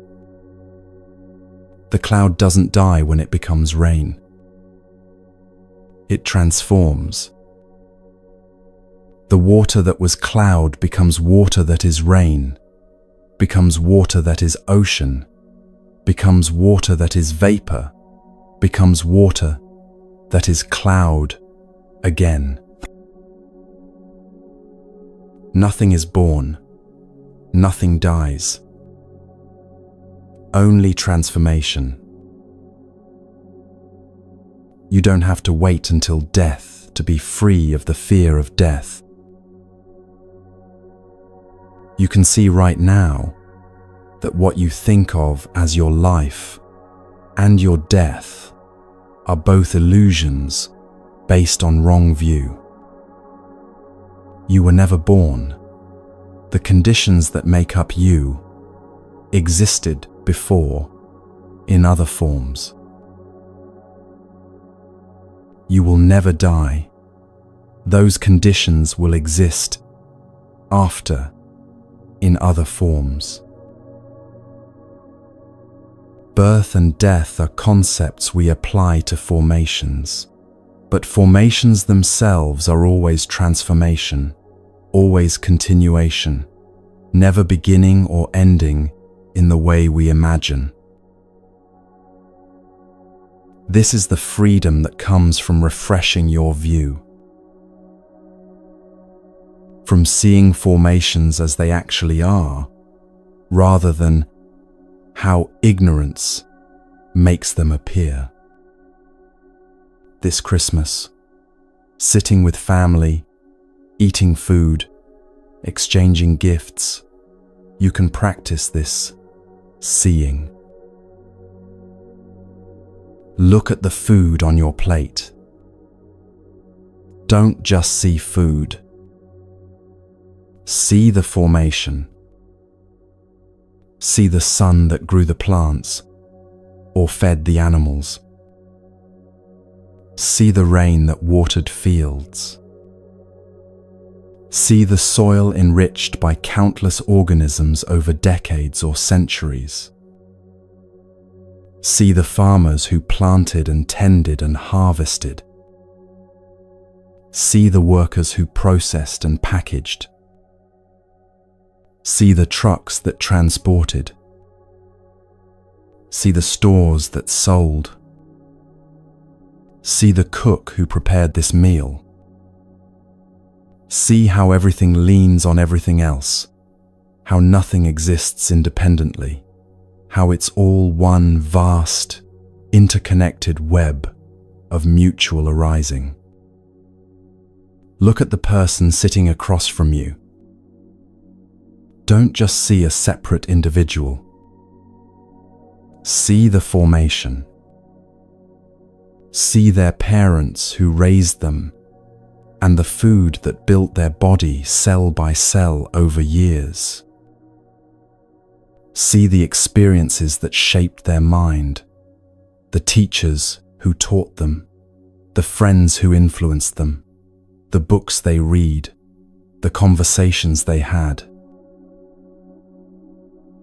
See the air they're breathing right now, becoming part of them with each breath. See the light reflecting off them into your eyes, making their presence visible to you. See how you and they are not two separate things, but two aspects of one interconnected reality, both formations, both temporary gatherings of conditions, both processes unfolding, both verbs rather than nouns. When you see this way, something profound happens in how you relate to everything. You can't harm another without harming yourself, because there is no separate self and separate other. There's only mutual arising, interbeing, formations, depending on formations. When you hurt someone, you're hurting the web you're part of, which means you're hurting yourself.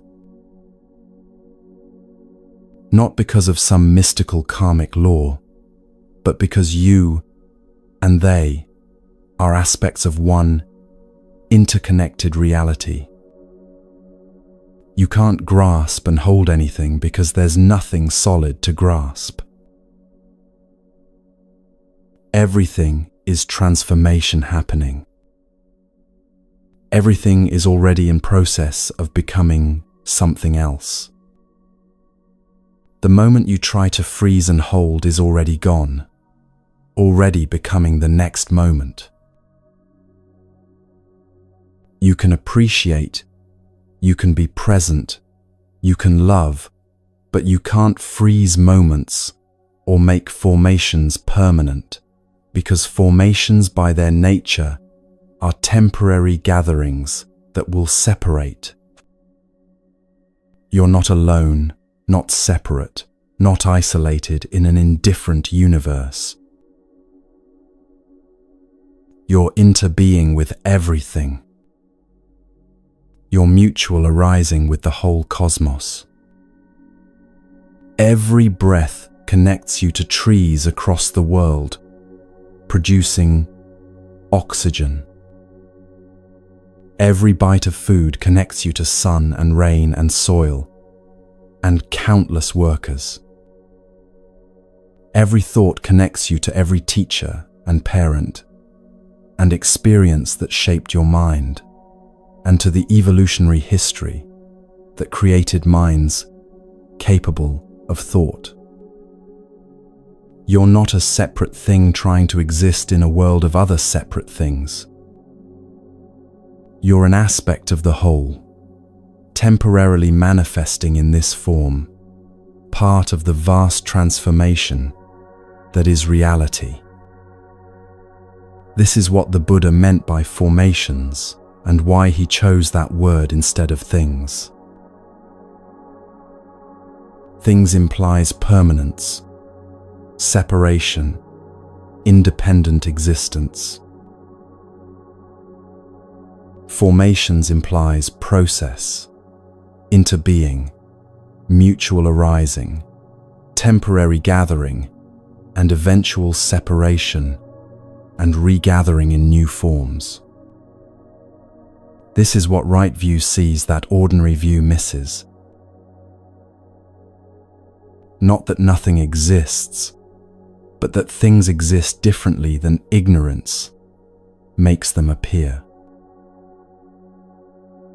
They exist as formations, as verbs happening, as processes unfolding, as temporary dances of conditions that came together and will separate and come together again in new configurations. This is the freedom beyond being and non-being.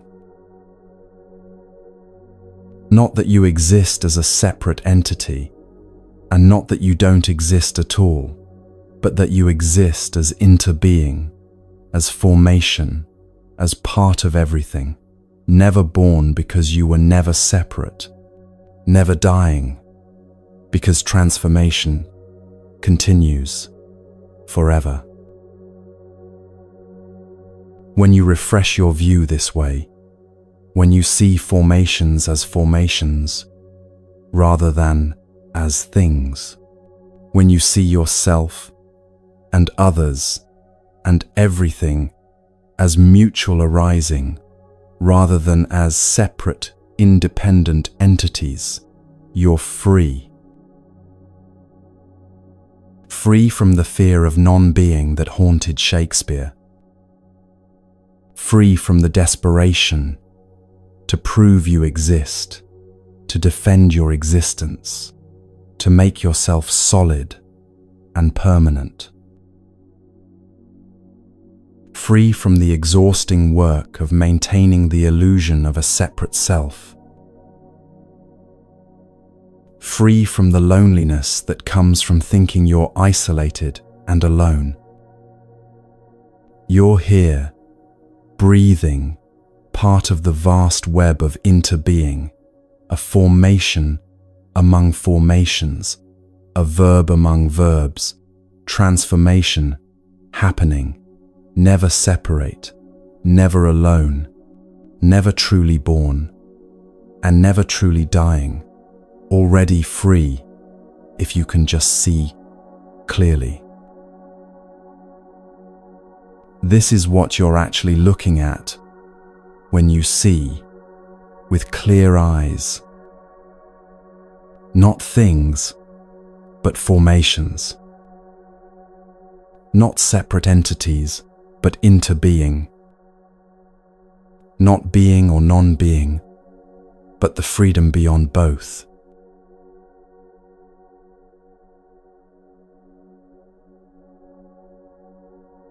The cloud is in the sky right now. You can see it, or you've seen clouds today, or you'll see them tomorrow. Watch what happens when a cloud becomes rain. Where does the cloud go? Most people would say, the cloud disappears.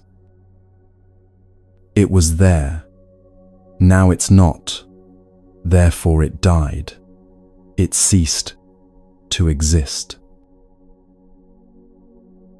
But this is wrong view. This is seeing with ignorance rather than with clarity. The cloud doesn't disappear. The cloud doesn't die. The cloud becomes rain.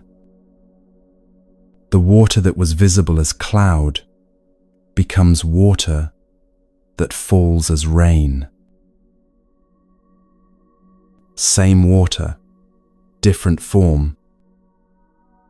Nothing is lost, nothing ends, nothing dies. Only transformation.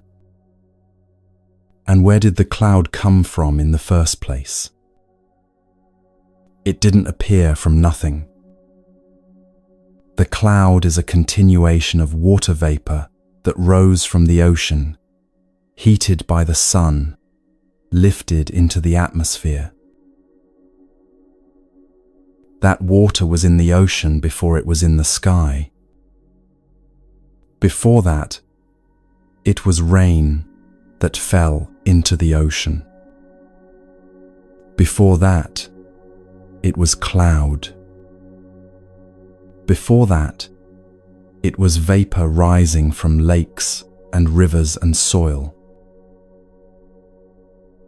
On and on, back through time, the same water cycling through different forms. The cloud is not born from nothing. The cloud does not die into nothing. The cloud is transformation happening, continuation unfolding, water taking different shapes, but never beginning and never ending. When you see this clearly, you touch the nature of no birth, no death. This isn't mysticism or religious belief. This is observable reality. Science confirms exactly what the Buddha taught 2,500 years ago. The first law of thermodynamics tells us that there is nothing born, nothing died. You cannot create matter. You cannot destroy matter. You cannot create energy. You cannot destroy energy. Matter and energy can change form. Ice becomes water, becomes vapor. Chemical energy becomes kinetic. Energy becomes heat. But the total amount never increases or decreases. Nothing comes from nothing. Nothing becomes nothing. This is the nature of no birth, no death. Not as philosophy or poetry, but as physical law, confirmed by every scientific experiment ever conducted. Chemists know you can't create or destroy atoms in chemical reactions, only rearrange them. Physicists know you can't create or destroy energy, only transform it from one form to another. Biologists know that organisms don't appear from nothing and don't disappear into nothing. They're temporary arrangements of matter that was there before and continues after. And we are made of matter and energy. Every atom in your body right now existed before you were born. The calcium in your bones was forged in the core of dying stars billions of years ago. The iron in your blood was created when massive stars exploded as supernovas. The carbon that makes up most of your body cycled through countless other organisms before becoming you, through plants and animals and bacteria and fungi, through soil and air and water, on and on through millions of years. The oxygen you breathe right now was produced by trees and algae yesterday or last week. The water in your cells fell as rain, was drunk by you, absorbed into your bloodstream. The proteins building your muscles right now came from food you ate, that came from plants, or animals that came from soil and sun and rain. Nothing in you is new. Nothing in you was created from nothing. You are a temporary arrangement of elements that have been cycling through the universe for billions of years. The Buddha taught, we also have the nature of no birth and no death. You were never born from nothing. The elements that compose you existed before in other forms.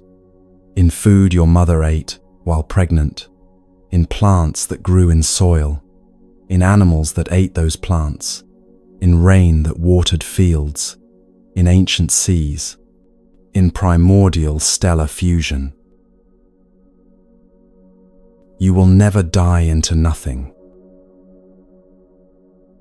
The elements that currently compose you will continue after, in other forms, returning to soil, nourishing plants, entering other organisms, evaporating into air, cycling endlessly through the great transformation that is reality. What you call birth is really continuation, taking a new form. What you call death is really continuation, taking another form. Nothing begins, nothing ends. Only transformation. This understanding isn't meant to be intellectual knowledge you file away. It's meant to free you from the deepest fear humans carry, the fear of ceasing to exist, of becoming nothing, of being erased from reality. When you see clearly that you have the nature of no birth and no death, this fear dissolves. Not because you believe in an afterlife or reincarnation or anything requiring faith, but because you see directly that the very premise of the fear is false. You can't cease to exist because you never existed as a separate, independent entity in the first place. You exist as a formation, as a temporary gathering of elements, as a process unfolding, as interbeing with everything. And formations don't die, they transform. This Christmas season brings a particular kind of celebration. Every December, people celebrate birth. The birth of Christ in Christian tradition, or simply the symbolism of new life, new beginnings, fresh starts that the season represents. Christmas morning, children waking early, running to see what's under the tree, tearing open wrapping paper to discover what's inside. The joy of new things. New toys, new clothes, new books, new gadgets. Everything shiny and fresh and just born into their possession. But what is actually new? What is actually born? Look at any gift more closely. That toy was manufactured in a factory from plastic, that came from oil, that formed over millions of years from ancient organisms that died and were compressed under the earth. The doll or action figure is made of molecules that existed long before anyone designed this particular arrangement. The electronics contain metals extracted from mines, refined from ore, shaped into circuits, all matter that existed in different forms, now temporarily arranged as phone or tablet or game. The book is paper from trees, ink from pigments, ideas from the author's mind, but the trees grew from soil, enriched by decomposition. The author's ideas came from everything they read and experienced. The ink's molecules existed in other forms before. Nothing in the book is born from nothing. It's all continuation, all transformation, all matter and energy taking new shapes. Even the wrapping paper that gets torn off and thrown away, it doesn't die. It goes to a landfill or recycling center where it breaks down into cellulose fibers that become soil or new paper.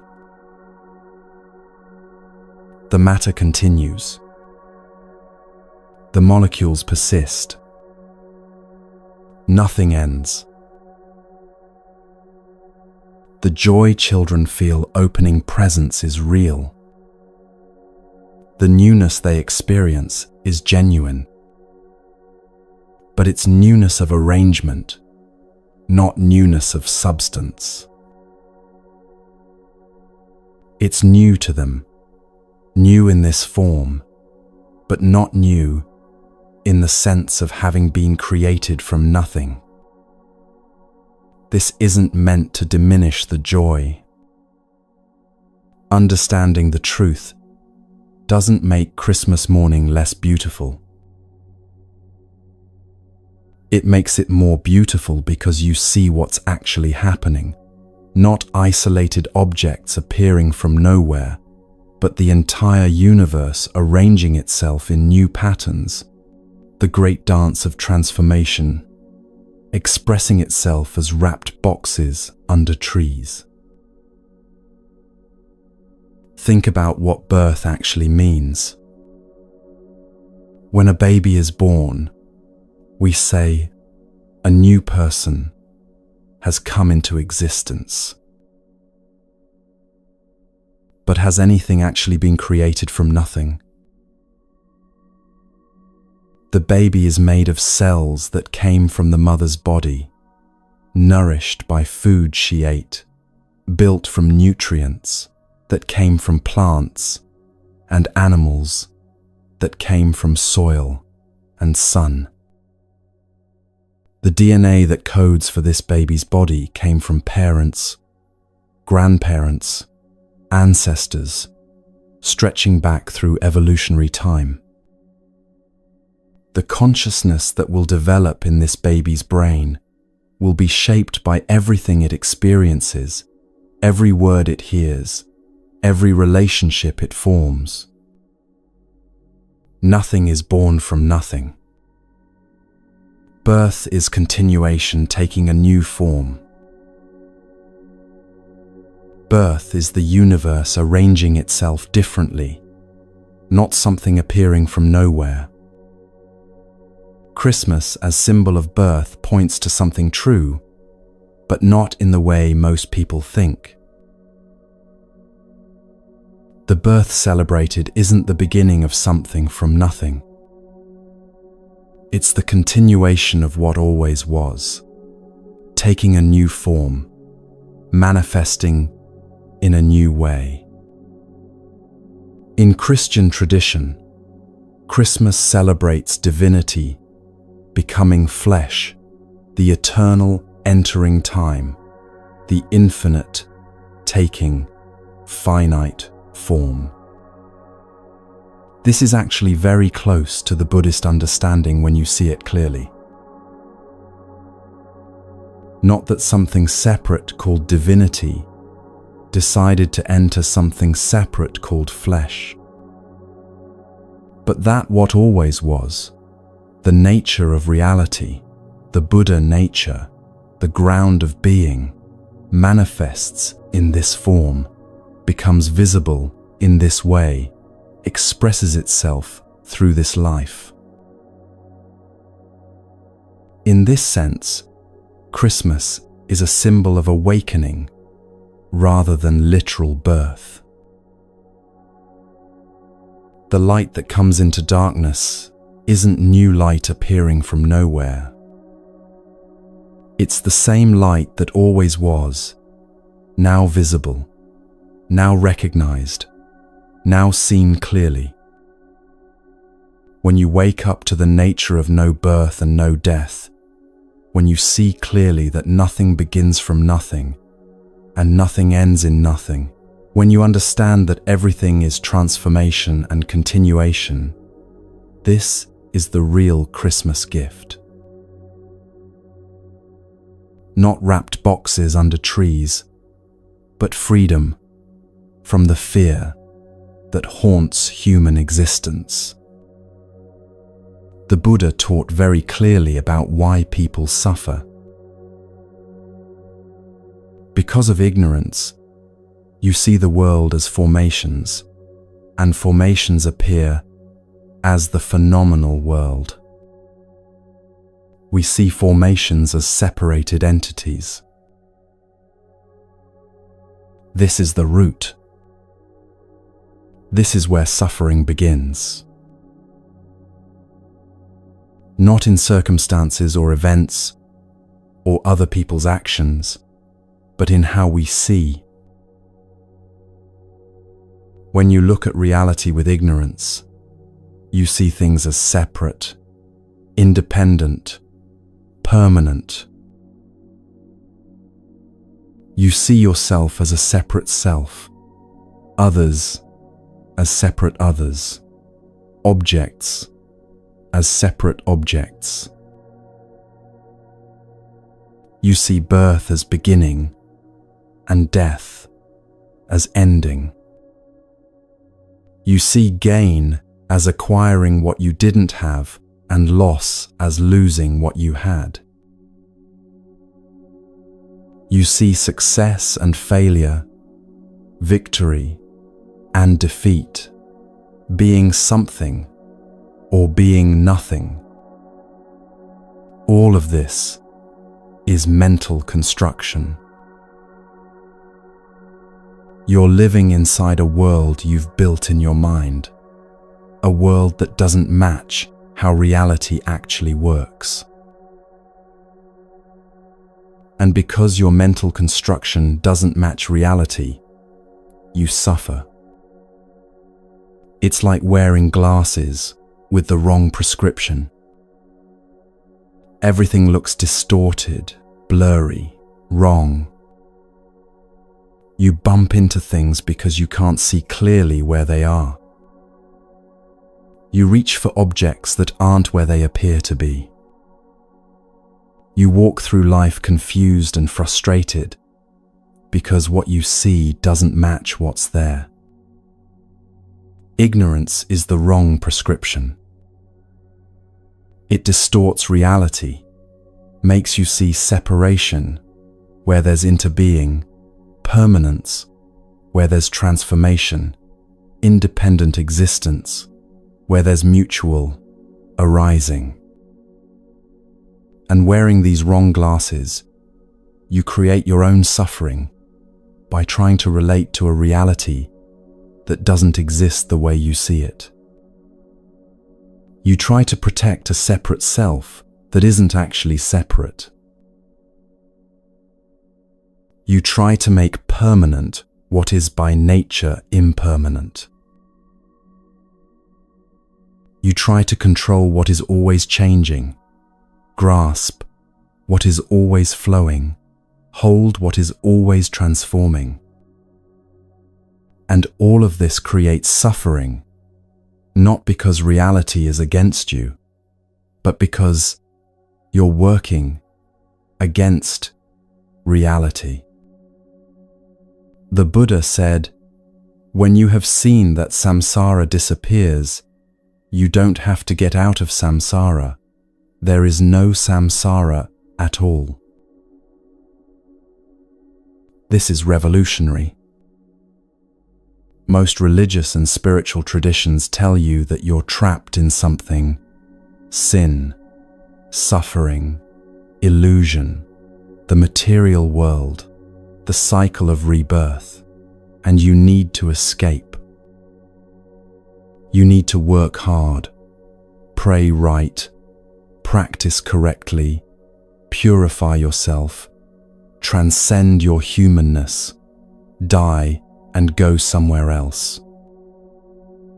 But the Buddha taught something completely different. He said samsara is a notion, not a reality. You're not trapped in suffering that you need to escape from. You're trapped in wrong seeing, and when you see correctly, there's nothing to escape from, because there was never anything trapping you except your own misunderstanding. This is a problem of knowledge. Salvation by knowledge, by insight. Not salvation by belief or faith or devotion or good deeds or ritual or prayer. Salvation by seeing clearly. by removing the wrong prescription and seeing reality as it actually is. Think about the suffering in your own life. How much of it comes from circumstances, and how much comes from how you see circumstances? Someone speaks sharply to you. The actual event, sound waves forming words, lasts a few seconds. But you can suffer for hours, days, weeks because of how you see it. You see it as personal attack on your separate self. You see the other person as separate entity who chose to hurt you. You see yourself as victim, them as aggressor, the situation as proof that you're not valued or respected or loved. All of that is mental construction. You've built an entire story from a few seconds of sound waves. And you suffer from the story you built, not from the sound waves themselves. Or you lose your job. The circumstance is that you no longer go to that office and receive that paycheck.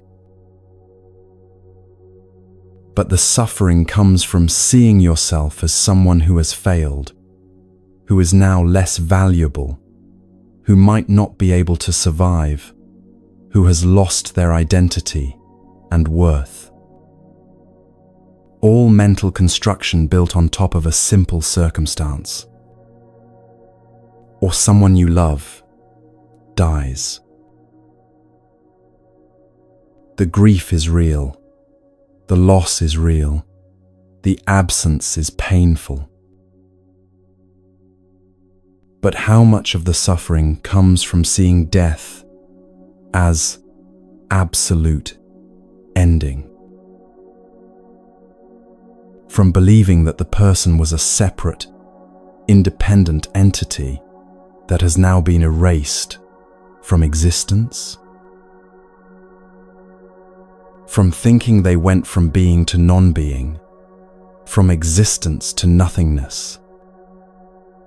When you see clearly that nothing is born and nothing dies, when you understand that the person you loved was a formation of elements that existed before and continue after, when you recognize that what you called them was never a separate, permanent entity, but a temporary manifestation of the whole, the grief doesn't disappear, but it transforms. You're not grieving someone who disappeared into nothing. You're grieving a form that changed, a pattern that rearranged, a wave that returned to ocean. And you can see that the elements that formed that person continue. The matter persists in other forms. The energy continues its transformations. The influence they had on you and others continues rippling outward. Nothing was actually lost because nothing was ever separate to begin with. This doesn't mean you don't feel pain.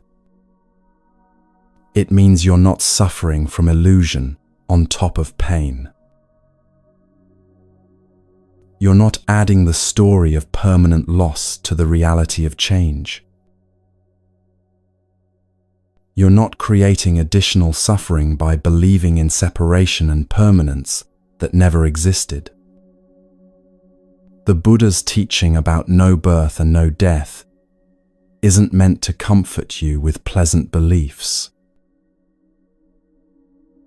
It's meant to show you reality so clearly that fear dissolves, not because you believe something comforting, but because you see there was never anything to fear.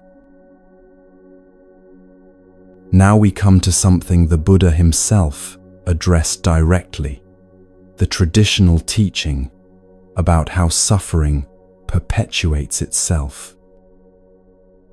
In Buddhist texts, you find the 12 links of dependent origination, often presented in a chain. Because of ignorance, there are formations. Because of formations, there is consciousness. Because of consciousness, there is name and form, and so on, through 12 links, ending with aging and death. This teaching is meant to show how suffering arises and continues, how samsara perpetuates itself. But the traditional linear presentation has many weaknesses. Serious weaknesses that Thich Nhat Hanh pointed out directly. First, presenting it as a linear chain gives the impression that ignorance is the first cause. That everything begins with ignorance, and if you could just eliminate that first cause, everything else would collapse. But according to Buddhist insight, there is no first cause. Think about this carefully. If there were a first cause, something that exists without being caused by anything else, then that first cause would itself need a cause. Why does it exist rather than not exist? What made it come into being? If you say it just exists without cause, you've violated the very principle you're using to explain everything else. This is why the notion of first cause is contradictory to itself. If everything needs a cause, then the first cause needs a cause. If not everything needs a cause, then why assume anything needs a cause? The whole concept falls apart under examination. The Buddha taught that every cause is at the same time an effect. The cloud causes rain, but the cloud is an effect of evaporation. Evaporation causes vapor to rise, but evaporation is an effect of sun's heat. Sun's heat causes evaporation, but sun's heat is an effect of nuclear fusion. Nuclear fusion causes heat, but fusion is an effect of gravity compressing hydrogen. On and on. Every cause is also an effect. Every beginning is also a continuation. Nothing starts from nothing. So ignorance isn't the first cause of suffering. Ignorance is itself caused by not being taught to see clearly, by being surrounded by others who see wrongly, by habits built over years, by neurological patterns that developed through evolution, by cultural conditioning, by language structures that reinforce separation and independence.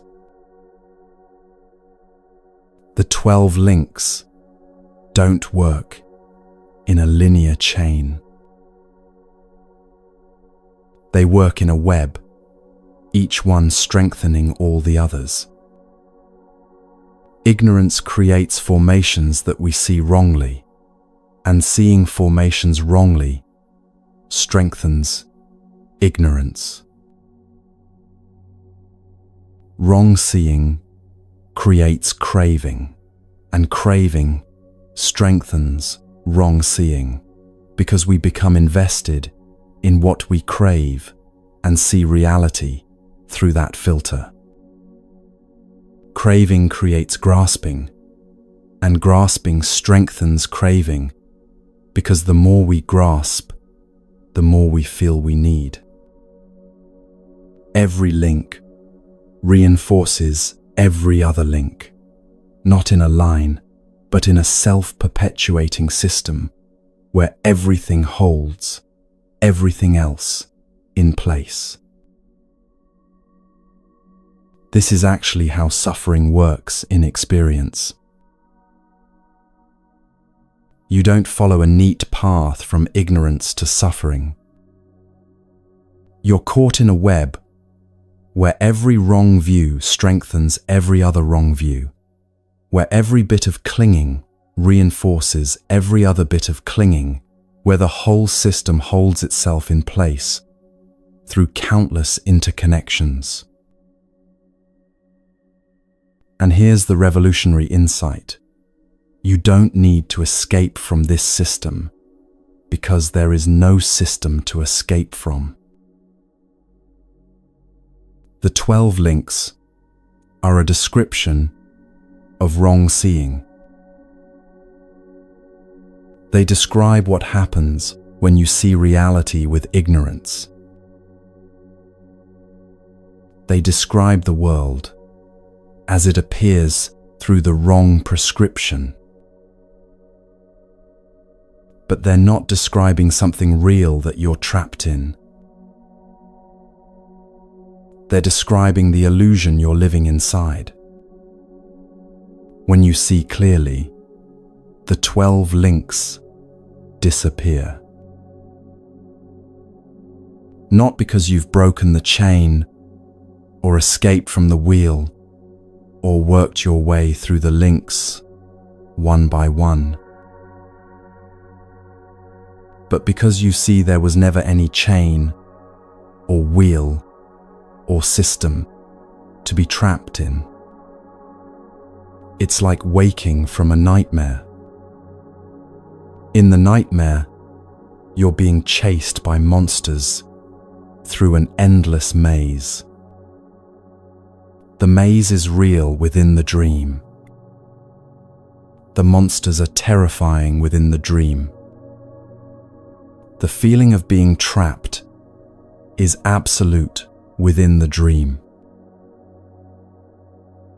You run and run, but can't escape because the maze has no exit, and the monsters are faster than you.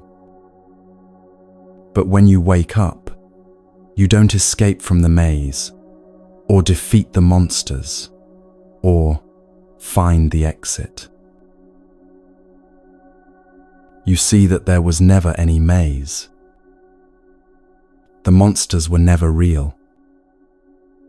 You were never trapped because the entire thing was mental construction, a dream your mind created.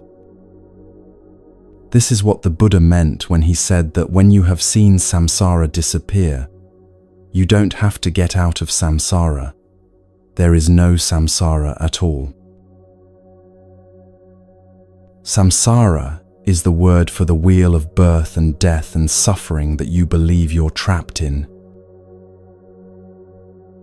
The endless cycle of being born, suffering, dying, being reborn, suffering again, on and on without escape. But it's not real. It's a notion.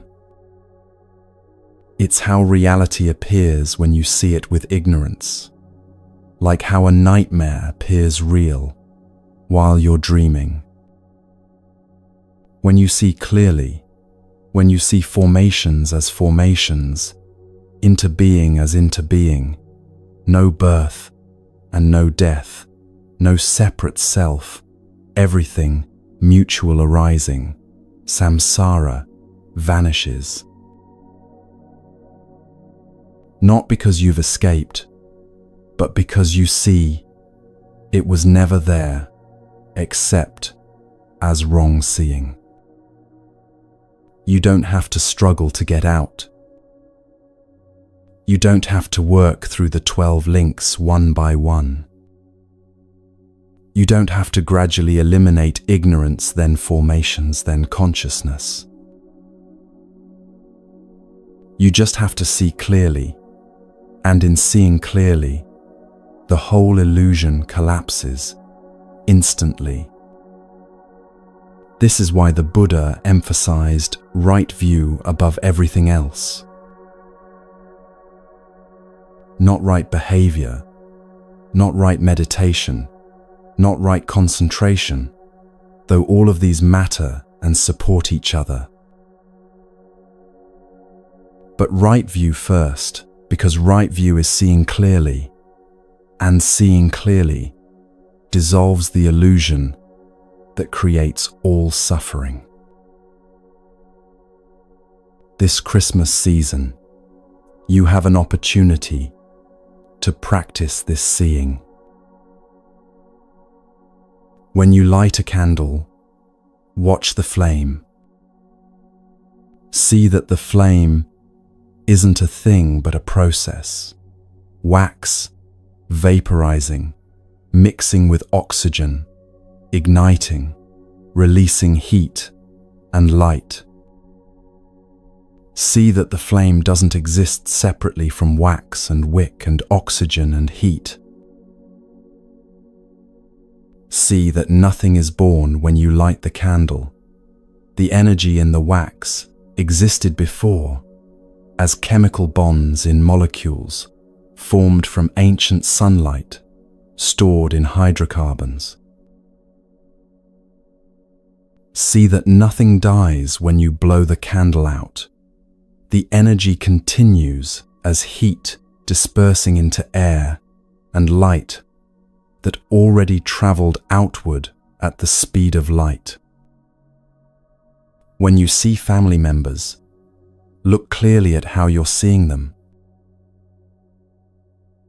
Are you seeing them as separate, independent entities? Are you seeing them as permanent selves that should be a certain way? Are you seeing them as objects that either meet your expectations or disappoint you? Are you seeing them through the lens of past conflicts or future hopes rather than as they actually are in this moment? Or can you see them as formations, temporary gatherings of elements, processes unfolding, transformations happening, not separate from you but interbeing with you, not permanent but changing every moment, not independently existing but arising mutually with everything else, including you? When you see clearly that they are formations, that you are a formation, that everything is formation, the quality of your relationship transforms. You're not two separate selves, bumping against each other, trying to get what you need from each other, disappointed when the other doesn't behave as expected. You're two aspects of one interconnected reality, temporarily manifesting in these forms, already connected at the deepest level, already whole, already free, if you can just see clearly. This is the deep teaching the Buddha offered. Not rules to follow or practices to perfect, or states to achieve or beliefs to adopt,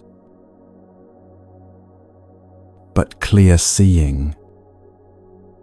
Seeing formations as formations. Seeing no birth and no death. Seeing no separate self. Seeing into being, mutual arising, everything leaning on everything else, nothing existing independently. And seeing clearly that samsara, the wheel of suffering you think you're trapped in, the cycle of birth and death you fear, the system of cause and effect that seems to bind you, is a notion, a mental construction, an illusion created by wrong seeing. When you see clearly, samsara disappears, not because you escaped from it, but because you see it was never there, except as a way of seeing, a prescription through which reality appeared distorted. This Christmas, the gift you can give yourself is clear seeing. Not comfort or consolation or pleasant beliefs to make you feel better, but the freedom that comes from seeing reality as it actually is.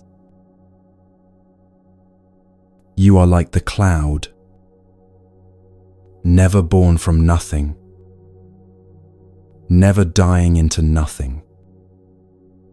Always transformation, always continuation, always part of everything, never separate, never alone, never truly beginning, and never truly ending. This is not belief. This is not faith requiring you to accept what you can't see. This is observable reality confirmed by both ancient wisdom and modern science, verifiable in your own experience if you look clearly. The first law of thermodynamics and the Buddha's teaching say exactly the same thing. Nothing is born, nothing dies, only transformation. When you see this clearly, really see it, not just think about it or believe it intellectually, fear dissolves. Not because you've convinced yourself of something comforting, but because you see directly that there was never anything to fear. The whole premise of fear, that you could cease to exist, that you could be lost, that you could become nothing, is based on wrong seeing. You can't lose what you are because what you are was never separate to begin with. You can't die into nothing because you were never born from nothing. You can't be trapped in suffering because suffering is created by wrong seeing, and wrong seeing dissolves instantly in clear seeing.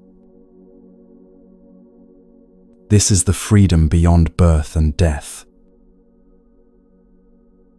This is the peace beyond understanding. This is what Christmas really celebrates, not the birth of something from nothing, but the light of clear seeing, illuminating what always was, the awakening to reality as it is, the end of the nightmare of separation, and the beginning of seeing clearly.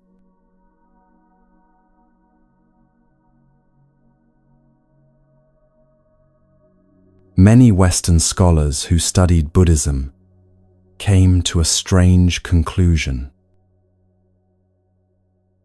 They read the ancient texts, learned about nirvana, studied the Buddha's teachings, and decided that nirvana is eternal death.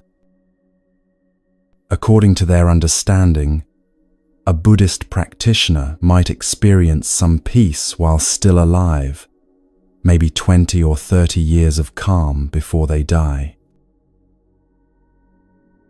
But the real goal, the final nirvana, comes only after death, when they die forever and never come back. No rebirth, no return, just absolute extinction. Nothing. Eternal death. This interpretation has caused tremendous confusion about what Buddhism actually teaches. It makes Buddhism sound like a religion that worships death, that sees existence as so terrible the only solution is to stop existing altogether. It makes nirvana sound like the ultimate escape, not just from suffering, but from life itself. It makes practitioners look like people who are so afraid of life that they're working toward their own extinction. But this is completely wrong. This is a fundamental misunderstanding that comes from reading texts without practicing, from studying concepts without experiencing reality, from trying to understand Buddhism through the lens of Western ideas about existence and non-existence.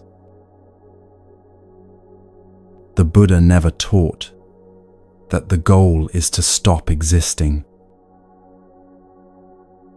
He taught that the goal is to stop seeing wrongly. There's a big difference.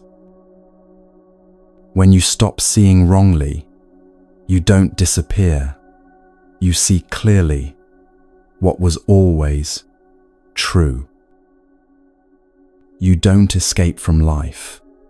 You finally experience life as it actually is, without the distortion of ignorance. You don't die into nothingness. You wake up to reality as it always was, is, and will be. Thich Nhat Hanh used a metaphor to explain why people can know the truth intellectually but still suffer.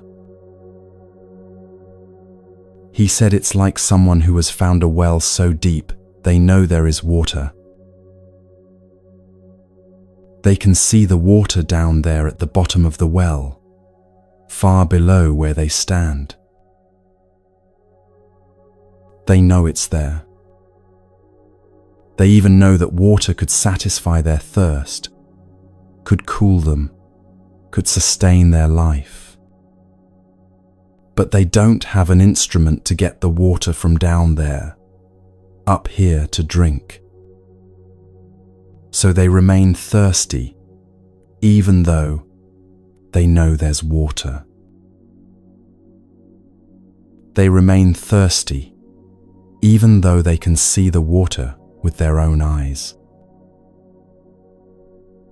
They remain thirsty, even though they could describe the water to others, could point to it, could explain its properties. The knowledge doesn't help because they can't access what they know. This is the situation many people find themselves in with the Buddha's teaching about no birth and no death. Scientists know the first law of thermodynamics. Nothing is created, nothing is destroyed. Matter and energy only transform. They know this intellectually. They can explain it. They've verified it through countless experiments. They teach it to students as established fact. They've built entire fields of physics and chemistry on this foundation. But they still fear death. They still suffer from the terror of ceasing to exist. They still lie awake at night, anxious about their own mortality and the mortality of people they love. They still feel the sharp pain of loss when someone dies, still grieve as if that person has been erased from existence completely. Why? Because knowing something intellectually is different from living it. Because seeing water at the bottom of a well is different from drinking it. Because understanding a truth conceptually is different from experiencing that truth in your body, your breath, your moment-to-moment awareness. Because you can know something with your mind, while your whole being still operates as if the opposite is true. The Buddha's teaching is not about accumulating knowledge. It's about transforming how you experience reality.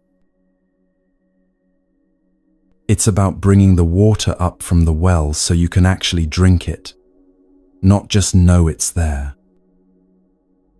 It's about making the truth real in your lived experience, not just real as an idea you can explain. This is why practice matters. This is why meditation, mindfulness, ethical living, and moment-to-moment awareness are essential, not optional. You can read every Buddhist text ever written, memorize every teaching, understand every concept, and still suffer if you don't practice bringing the teaching into lived experience. You'll be like the person staring at water in a deep well, knowing it's there, but unable to drink. Nirvana is not something that happens after you die. Nirvana is freedom that's available right now, in this moment, with this breath. The Buddha gave a very practical teaching about this, using the metaphor of thorns. When we step on a thorn, when we get the thorn inside our flesh, we suffer. The thorn causes pain. It's stuck in there, and every step hurts. Every movement reminds us it's there. The pain is constant, a sharp reminder with each movement that something is wrong, something needs attention. We think there will be no peace unless we take it out. And when we are able to take the thorn out, we feel wonderful. That relief, that release, that sudden absence of pain, that is freedom. That is nirvana. Every affliction is like a thorn stuck in your flesh. Anger is a thorn. It causes pain with every thought, every interaction, every memory that triggers it. Fear is a thorn. It causes suffering constantly, making you tense, anxious, unable to rest. Loneliness is a thorn. It aches constantly, a dull, persistent pain that colors everything. Despair is a thorn that makes every step heavy. Anxiety is a thorn that never lets you settle. Jealousy, resentment, hatred, greed, all thorns causing suffering, all removable. To remove afflictions like fear, anger, despair, loneliness is possible. Not through some far-off enlightenment that comes only after decades of meditation in monasteries. Not through death and eternal extinction. Not through becoming a completely different person who never experiences difficulty. But right now, this moment, by recognizing the thorn and gently, carefully removing it. When you're angry and you recognize the anger, stop, breathe with it, understand what conditions created it, see it clearly as a formation arising from causes and not as who you are, and it dissolves. That's one thorn removed. In that moment, you experience freedom. In that moment, you touch nirvana. Not forever, not permanently, but really. Real freedom, real relief, real peace. When you're afraid and you turn toward the fear, instead of running from it, sit with it without being controlled by it. See it clearly as a mental formation arising from conditions and not as reality itself, and it loosens its grip on you, transforms from terror into just sensation and thought. That's one thorn removed. That's nirvana. Available now.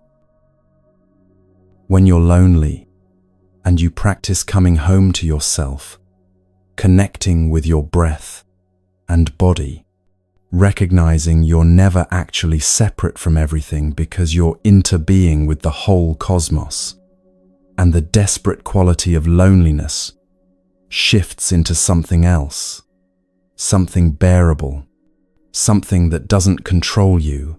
That's one thorn removed. That's nirvana. Nirvana isn't one big thing that happens all at once after you've achieved perfect enlightenment and never suffer again. Nirvana is many small freedoms, each one real, each one available now, each one accessible through practice. It's the accumulation of thorns removed, moments of freedom experienced, times when you're not caught in suffering, even though suffering-producing conditions are present. If you feel free in life, that is nirvana. Not if you feel free after death. Not if you achieve permanent freedom that never wavers. Not if you become so enlightened you never experience difficulty. If you feel free now, even for a moment, even partially, even while other thorns remain, that is nirvana. This completely changes what practice means. You're not practicing to achieve some distant goal. You're practicing to experience freedom now.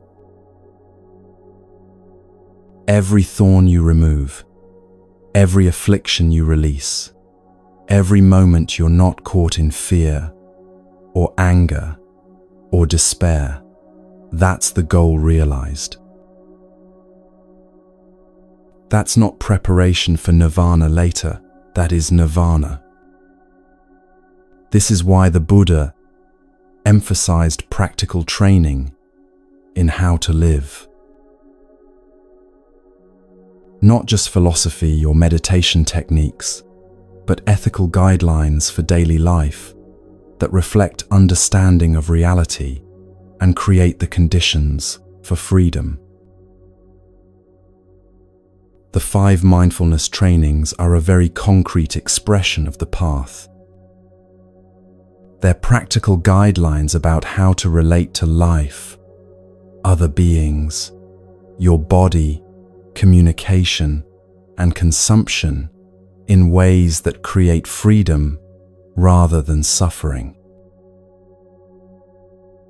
They address reverence for life, true happiness, true love, loving speech, and deep listening, and nourishing awareness. But they're not rules imposed from outside by some authority. They're not commandments you follow because you're supposed to, or because you'll be punished if you don't. They're natural expressions of seeing clearly. When you truly see that everything is into being, that harming another harms yourself because there is no separate self and separate other, you naturally become more careful about causing harm. Not because a rule says so, but because you see directly that it makes no sense to hurt what you're part of. Like it makes no sense to deliberately stab your own foot, not because there's a rule against it, but because you see clearly that you'd be creating your own suffering. When you truly see that your body is a formation sustained by countless conditions, that it's a wonder of interbeing rather than a possession you own, you naturally treat it with more care and respect. Not following rules about what you should or shouldn't consume, but responding to reality as you see it clearly. When you truly see that your words create effects that ripple outward, affecting everyone and everything they touch, that speech is action with consequences, you naturally become more mindful about what you say and how you say it. Not censoring yourself out of fear, but speaking consciously because you see your words matter. They create reality. They can heal or harm. The Buddha taught, if we really try to live according to the 5 trainings, we can experience freedom and nirvana every moment. Every moment. Not after 20 years of practice. Not after you die. Not after you achieve some special state of consciousness. Every moment you live in alignment with reality as it is, you experience freedom. Every moment you're not creating thorns or getting stuck on thorns, you're touching nirvana.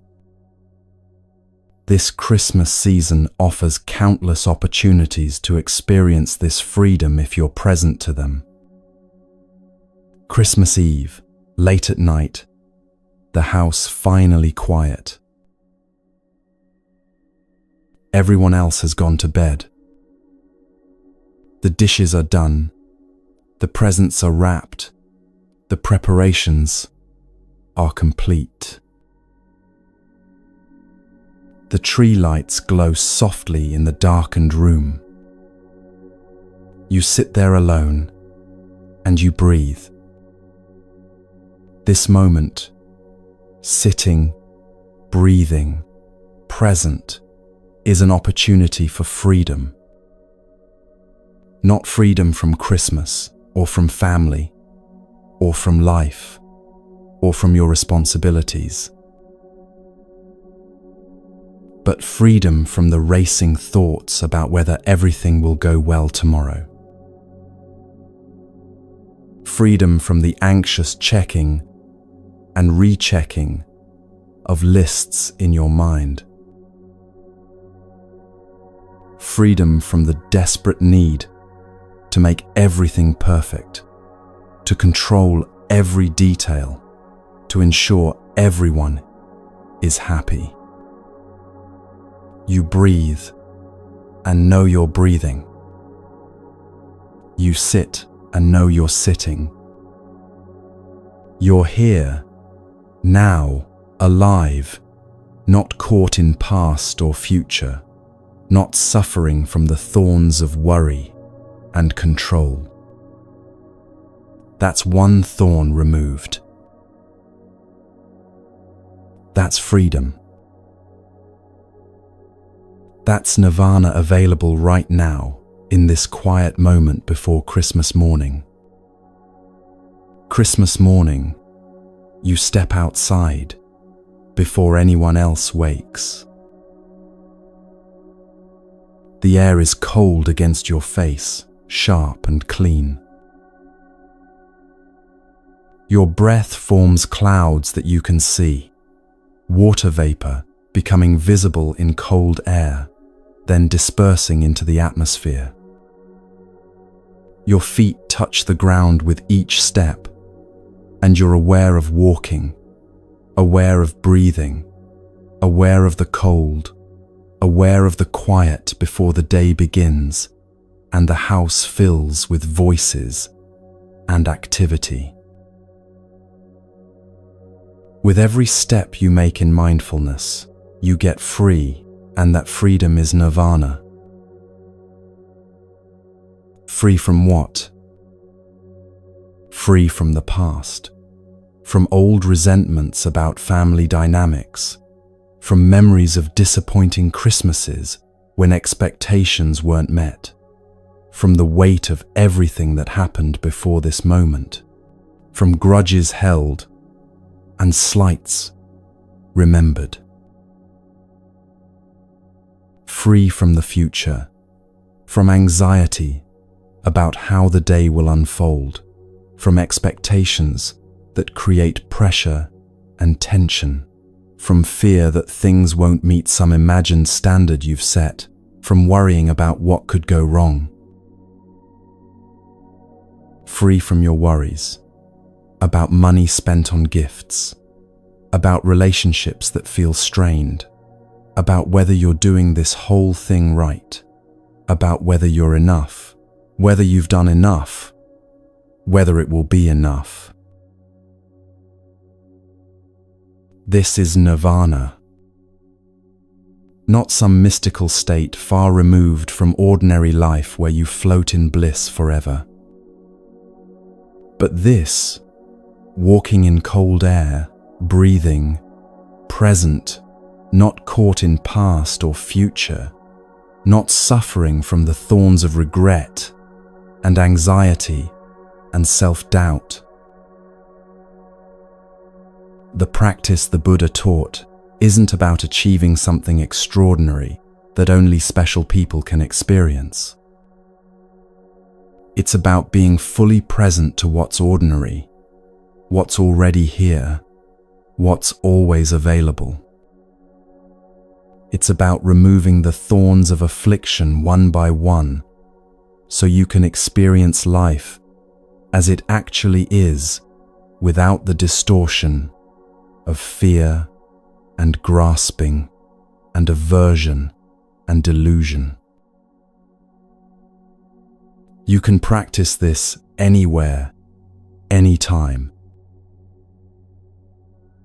Washing dishes after Christmas dinner, feeling the warm water on your hands, seeing the bubbles form and pop, being present to this simple act instead of lost in thoughts about something else, instead of rushing through it to get to something more important.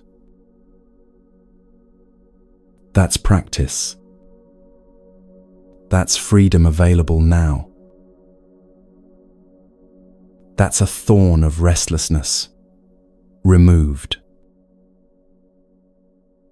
Sitting at the table with family, listening to someone tell a story you've heard many times before, actually listening, actually present, not pretending to listen while your mind is somewhere else, planning what you'll say, or thinking about your own stories, or judging the telling. That's practice. That's one thorn of self-centeredness removed. That's connection, that's freedom, that's nirvana in the midst of ordinary family life. Feeling irritation arise when things don't go as planned. Recognizing the irritation as it arises. Breathing with it, without suppressing it or acting it out. Seeing it as a formation created by expectations meeting reality. Not fighting it, but not being controlled by it either. Watching it transform and dissolve. That's practice. That's freedom. That's nirvana happening in the middle of imperfect circumstances. The Buddha never said this would be easy. He never promised that you'd remove all thorns permanently and never experience affliction again. He never said you'd reach a point where you're done, finished, complete, never needing to practice again. He said it's possible to experience freedom, to remove thorns, to know nirvana right now, and that this practice continues. The practice continues beyond this audio you're listening to. It continues into tomorrow, and the next day, and the day after that. It continues through easy times when everything flows, and difficult times when everything feels impossible. It continues through joy and sorrow, through clarity and confusion, through moments of deep peace and moments of intense challenge. But it's always available. Every breath is an opportunity to come home to yourself. Every step is an opportunity to be present instead of lost in thought.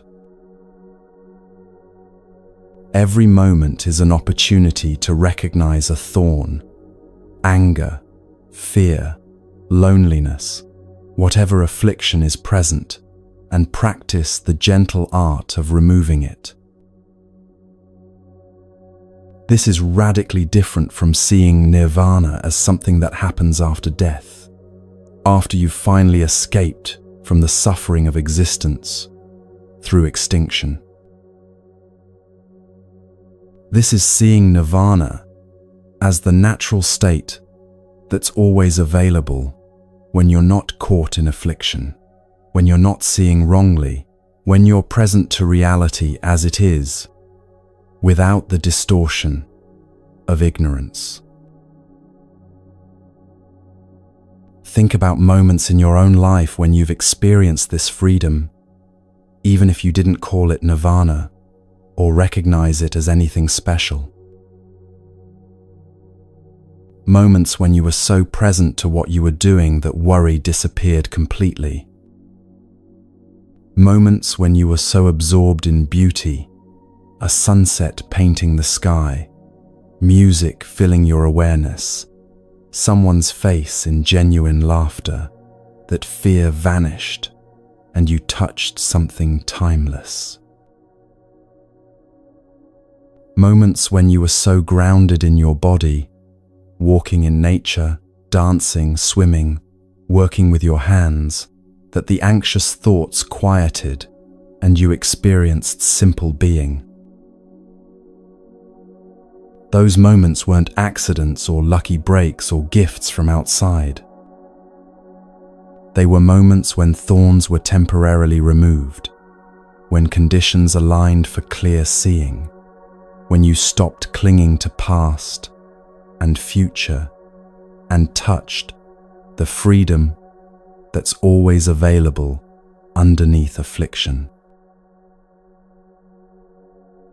The practice is learning to access that freedom more reliably, more often, in more situations, not just when conditions happen to be perfect. Not because you've become someone different or achieved some special state, but because you've learned to recognize thorns and remove them, to recognize wrong seeing and correct it, to recognize when you're caught and know how to become free. The 5 mindfulness trainings help with this because they give you concrete guidelines for living in a way that doesn't create thorns in the first place. When you harm others deliberately, you create suffering for yourself. That's a thorn you have to carry. When you speak carelessly or cruelly, you create tangles in relationships, more thorns to navigate. When you consume mindlessly without awareness of what you're taking in, you create agitation in body and mind, more thorns lodged in your flesh. Living according to the trainings isn't about following rules to earn nirvana later, to build up merit that will pay off after death. It's about reducing the number of thorns you have to remove by not creating them in the first place, by living in alignment with how reality actually works. But even when you do create thorns, and you will, because you're human and learning and living in a complex world with countless conditions, the practice is there. Recognize the thorn.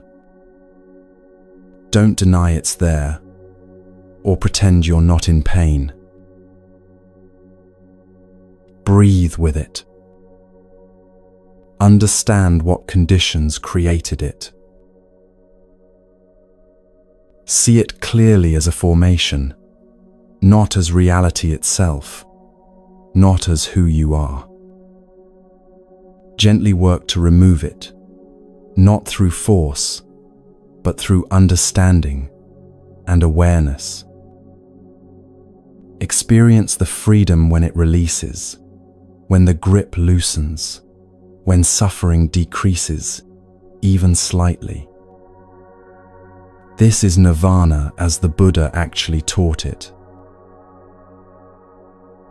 Not eternal death after this life ends. Not extinction of your being. Not escape from existence into non-existence. But freedom from suffering available right now through clear seeing and gentle, continuous practice. As you move through what remains of this Christmas season and into the new year, you carry this practice with you. Not as a burden or obligation that weighs you down, but as a gift you've been given, the gift of knowing there's a way to be free. The gift of understanding that nirvana isn't far away in some distant realm. The gift of recognizing that every moment offers an opportunity to remove a thorn and experience freedom. When you're stuck in traffic and frustration arises, that's an opportunity to practice. When you're with someone difficult and aversion arises, that's an opportunity. When you're alone and loneliness arises, that's an opportunity. Not opportunities to judge yourself for having afflictions or to feel you're failing at practice, but opportunities to recognize thorns, breathe with them, understand them, and experience the freedom that comes when they release their grip, even slightly. The Buddha taught this practice because he discovered it works. Not as theory or philosophy or hope or belief, but as lived reality tested in his own experience. He removed thorns and experienced freedom. He taught others how to do the same. Those people removed thorns and experienced freedom. they taught others. And on for 2,500 years, people practicing this simple but profound teaching recognize affliction, understand it, release it, experience freedom. You're part of that lineage now. Not because you've joined some organization or taken vows or committed to anything formal or official, but because you're learning what the Buddha taught and you're practicing it in your actual life with its actual challenges. Every time you stop and breathe, instead of reacting automatically, you're practicing what the Buddha practiced. Every time you recognize a thorn and work to remove it with awareness and compassion, you're doing what countless practitioners have done for millennia. Every time you experience even a moment of freedom, even partial release from an affliction, you're touching the same nirvana they touched. This is not about becoming Buddhist or adopting a religious identity or joining a tradition. This is about learning to be free from suffering. And that learning is available to anyone, anywhere, any time who's willing to practice seeing clearly and removing thorns with patience and gentleness. As this audio ends, the practice doesn't end. You take it with you into whatever comes next, the meal you'll eat, the people you'll see, the tasks you'll do, the moments of ease and the moments of difficulty that make up an actual human life. And you have tools now that you didn't have before. You know that formations are temporary gatherings of conditions, not solid, permanent things you can cling to or need to fear losing. You know that nothing is born and nothing dies. Only transformation continues endlessly. You know that you are interbeing, not separate and alone, but connected to everything. You know that samsara is a notion that disappears in clear seeing, not a trap you're caught in. You know that nirvana is available now, not after death, through the simple but profound practice of removing thorns one by one. This Christmas, this moment, this breath, this is where freedom is. Not in the past you can't change, or the future you can't control. Not in some other realm after you die. Not in circumstances finally becoming perfect, which they never will. Here now, in your actual life as it actually is, with all its imperfection and difficulty and beauty and ordinariness and messiness and grace. The Buddha's gift to you is this teaching. The gift you give yourself is practicing it, bringing it from concept into lived experience. The freedom you experience when you do, that's nirvana, available in every moment you're willing to be present, to see clearly, to recognize thorns, and gently remove them one at a time. Breathe. Feel your body breathing. Know you're alive right now. Be here now, not somewhere else in thought. This is enough. This is everything. This is freedom.